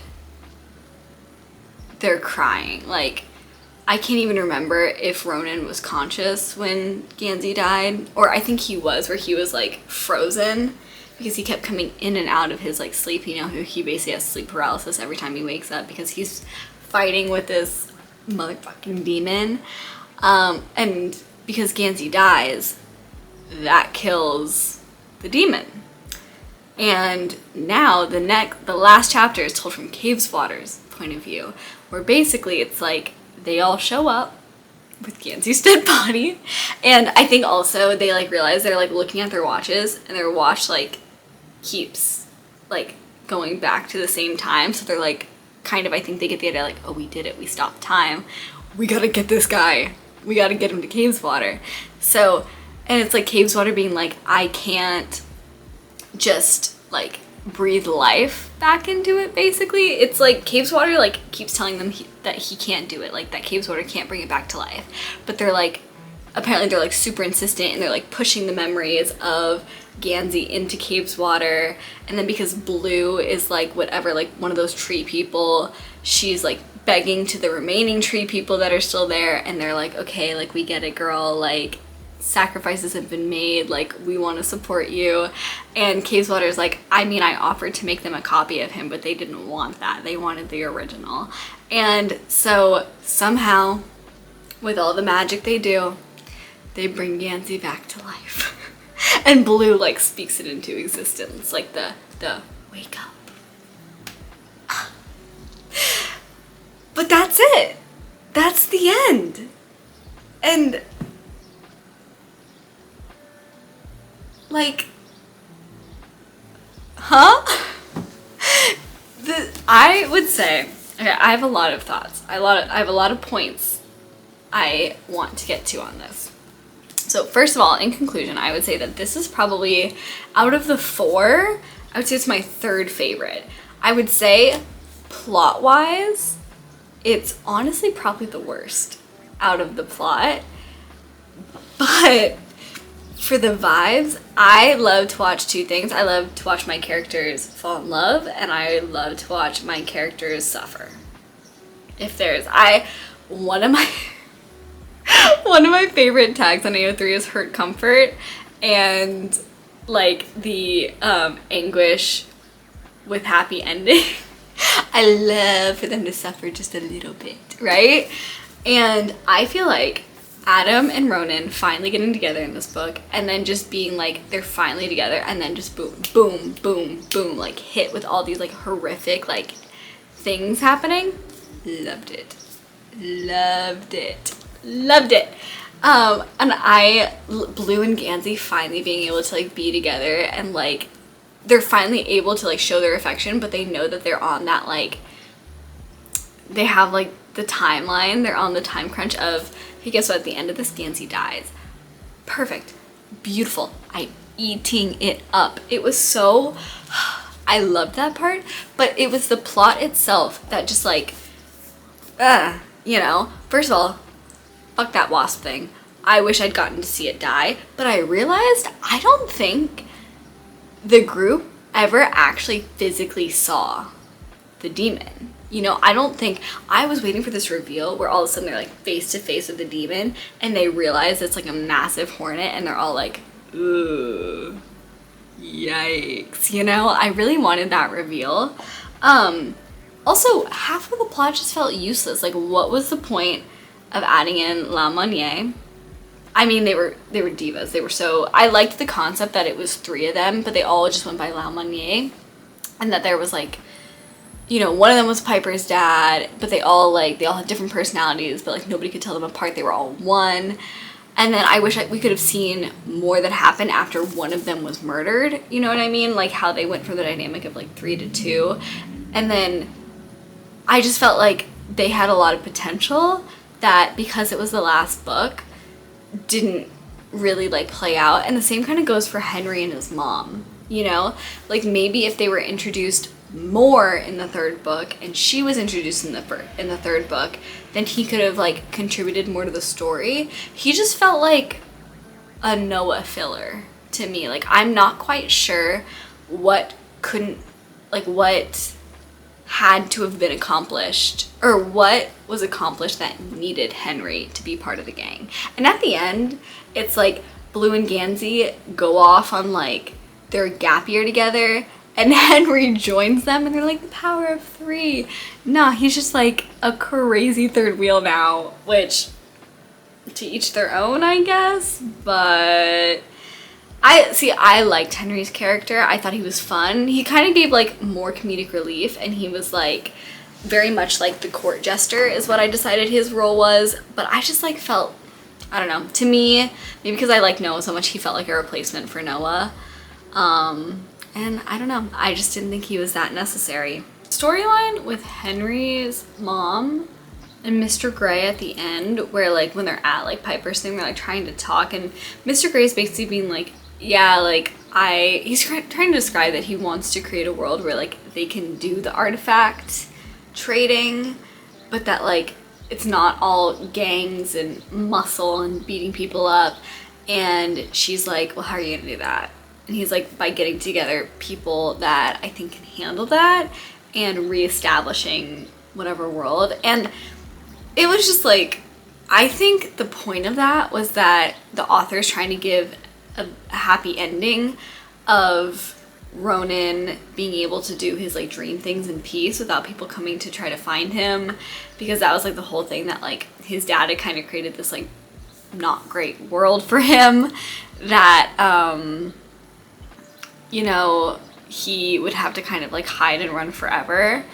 But I don't know, I felt like Mr. Grey had a lot of potential, and I think maybe the author didn't really know what to do with him at the end. But he was great. I really did like his addition to the character, so I'm glad. See, maybe that's the problem. Like, he came in the second book, and he was really relevant in the second book, some-ish in the third book, but he didn't really have a lot to do in the fourth book, so maybe that's why certain characters were created. Also, I have a question, like, what ends up happening to Artemis and Gwenllian, because they are from, like, medieval times, and I kind of thought, you know, maybe, like, when I thought Glendower was going to be woken up, I really thought they were going to find him, that maybe, like, when he was woken up, they would all, like, run back into, like, whatever time they had come from, basically. I don't know what I thought was going to happen, but I'm like, damn, what's going to happen to them now? Because also I was kind of thinking, like, maybe, like, something will happen where he dies and then the two of them die. I don't know. Some loose ends. And speaking of loose ends, by the end, there was just so much that I was like, what now? Like, it feels like there needed to be a fifth book to tie up some loose ends, but I don't think she could have done anything with the fifth book. Like, I'm thinking about that mask, right? From starting in the second book, and then in the third book we see that, like, Ronan had been trying to destroy the mask, and we knew that, like, in the second book, like, he has the dream of the mask on his face, and when he rips it off, like, he's just, like, horrifying underneath. And I guess, like, maybe in this book, like, we kind of see a mirror of that, because then, like, Adam kind of starts, like, trying to, like, dig into his own face when he, like, is, like, being attacked by the demon who has his hands and his eyes. And I can't tell if that was part of it. What happens to the mask? I was so convinced that the mask was going to come back later and be so relevant. Like, that Adam was actually going to put the mask on himself and become evil. I don't know. My patient asked me, because I was, like, pretty far into the book last time I saw her, and she asked me, she was like, do all the loose ends get tied up? And I was like, well, I can't tell you that because, like, I have 30% left. But I think the answer is no. I feel like there's so many questions, which again is why. This is why I want to reread the series at some point when I'm not, like, I wanted to read it for vibes, right? Like, I was, like, taking notes for this one. I was, like, kind of rushing because I wanted to finish it for my patient. I wanted to finish it for you guys. I just wanted to finish it, like, even for myself, where I'm like, oh, I want to get through this. And that's, like, a problem I find myself having, where if I'm having so much fun reading it, I will just zoom through it, or like if I'm really, really tired when I'm reading and like not everything processes, then I'm just like a little confused later, but I don't ever want to go back and reread it at that point. So I think I really would like to reread this entire series in the future. And it's really funny because I feel like it mostly takes place, I think it starts in October and then goes all the way, I think, yeah, it goes like a year and a half technically, because the epilogue is when after their graduation. But I think it at least goes from a year to a year. But I just feel like it's such like, I would describe it as like a cozy read, that if I were to recommend people read it, I would read it in the fall, even though I'm reading it in the middle of summer and I started at the end of spring. I enjoyed the vibes very much. I would say my ratings of the books for like highest to lowest enjoyment out of all of them, the second book was my favorite. My king, Ronan, was the main focus, so I really liked it. And I feel like there was so much potential for the rest of the series that I wasn't concerned with the loose ends part of it. Book one was my second favorite, just because, again, with the potential, like, you know, you were really in the, like, the beginning of this, like, hero's journey they were about to go on, like, the forming, really, of the friend group, and nothing will match my, like, the jaw droppage of them finding Noah's body. That was crazy. And I felt like the villain there felt really relevant to me. Like, Welk was probably the most relevant villain in my opinion. And then this I would actually give my third favorite, purely because of the pain and suffering and the relationships between the characters. In the end, I did really feel like Adam and Ronan being together gave me really good payoff. And this has the end of the story with Opal, which is what they end up naming Little Orphan Girl. And it's a fun read in the back because she's just really funny. And the way that, like, there's a line where she's being like a creep voyeur, and they're like, she didn't have any form of, what was it? Oh yeah. It's like she didn't have any lust because Ronan hadn't dreamed up lust for her, but that also meant that she didn't have any shame because Ronan didn't dream up shame for her. And so the little short story at the end is good, and we get to see a lot more of like Ronan and Adam together. And also, there's like a little chunk where when Adam and Ronan are gone and Opal's there, a woman comes to the barns and has a key and has long dark hair and bright blue eyes and goes to like his parents' room, sits on the bed and just stares at the picture of her dad and says, "Damn you." And I'm like, why did it not register in my mind that Aurora was probably not Ronan's mom and he had like a real life mother, which is what I think that was. Am I stupid for thinking that? See, sometimes I'm like, I've connected the dots. I've connected these. And then I'm scared I'm going to say it out loud and it's actually going to be really wrong. But in conclusion, I had so much fun reading these books, and it was even way more fun having somebody to like kind of chat and yip yap with it about. And so I'm very thankful for my patient for reading it. But I hope you guys enjoyed my very, very long ranting about this book. This is the end of my video. Thank you for watching so far. If you made it to the end, I think in the end I ended up breaking this into 2 different parts. But thank you guys so much for watching. If you enjoy this, I really want to do more read with me's or reading this so you don't have to in the future. So if you enjoyed it, go ahead, like, comment, subscribe, and I will see you in the next one. Bye.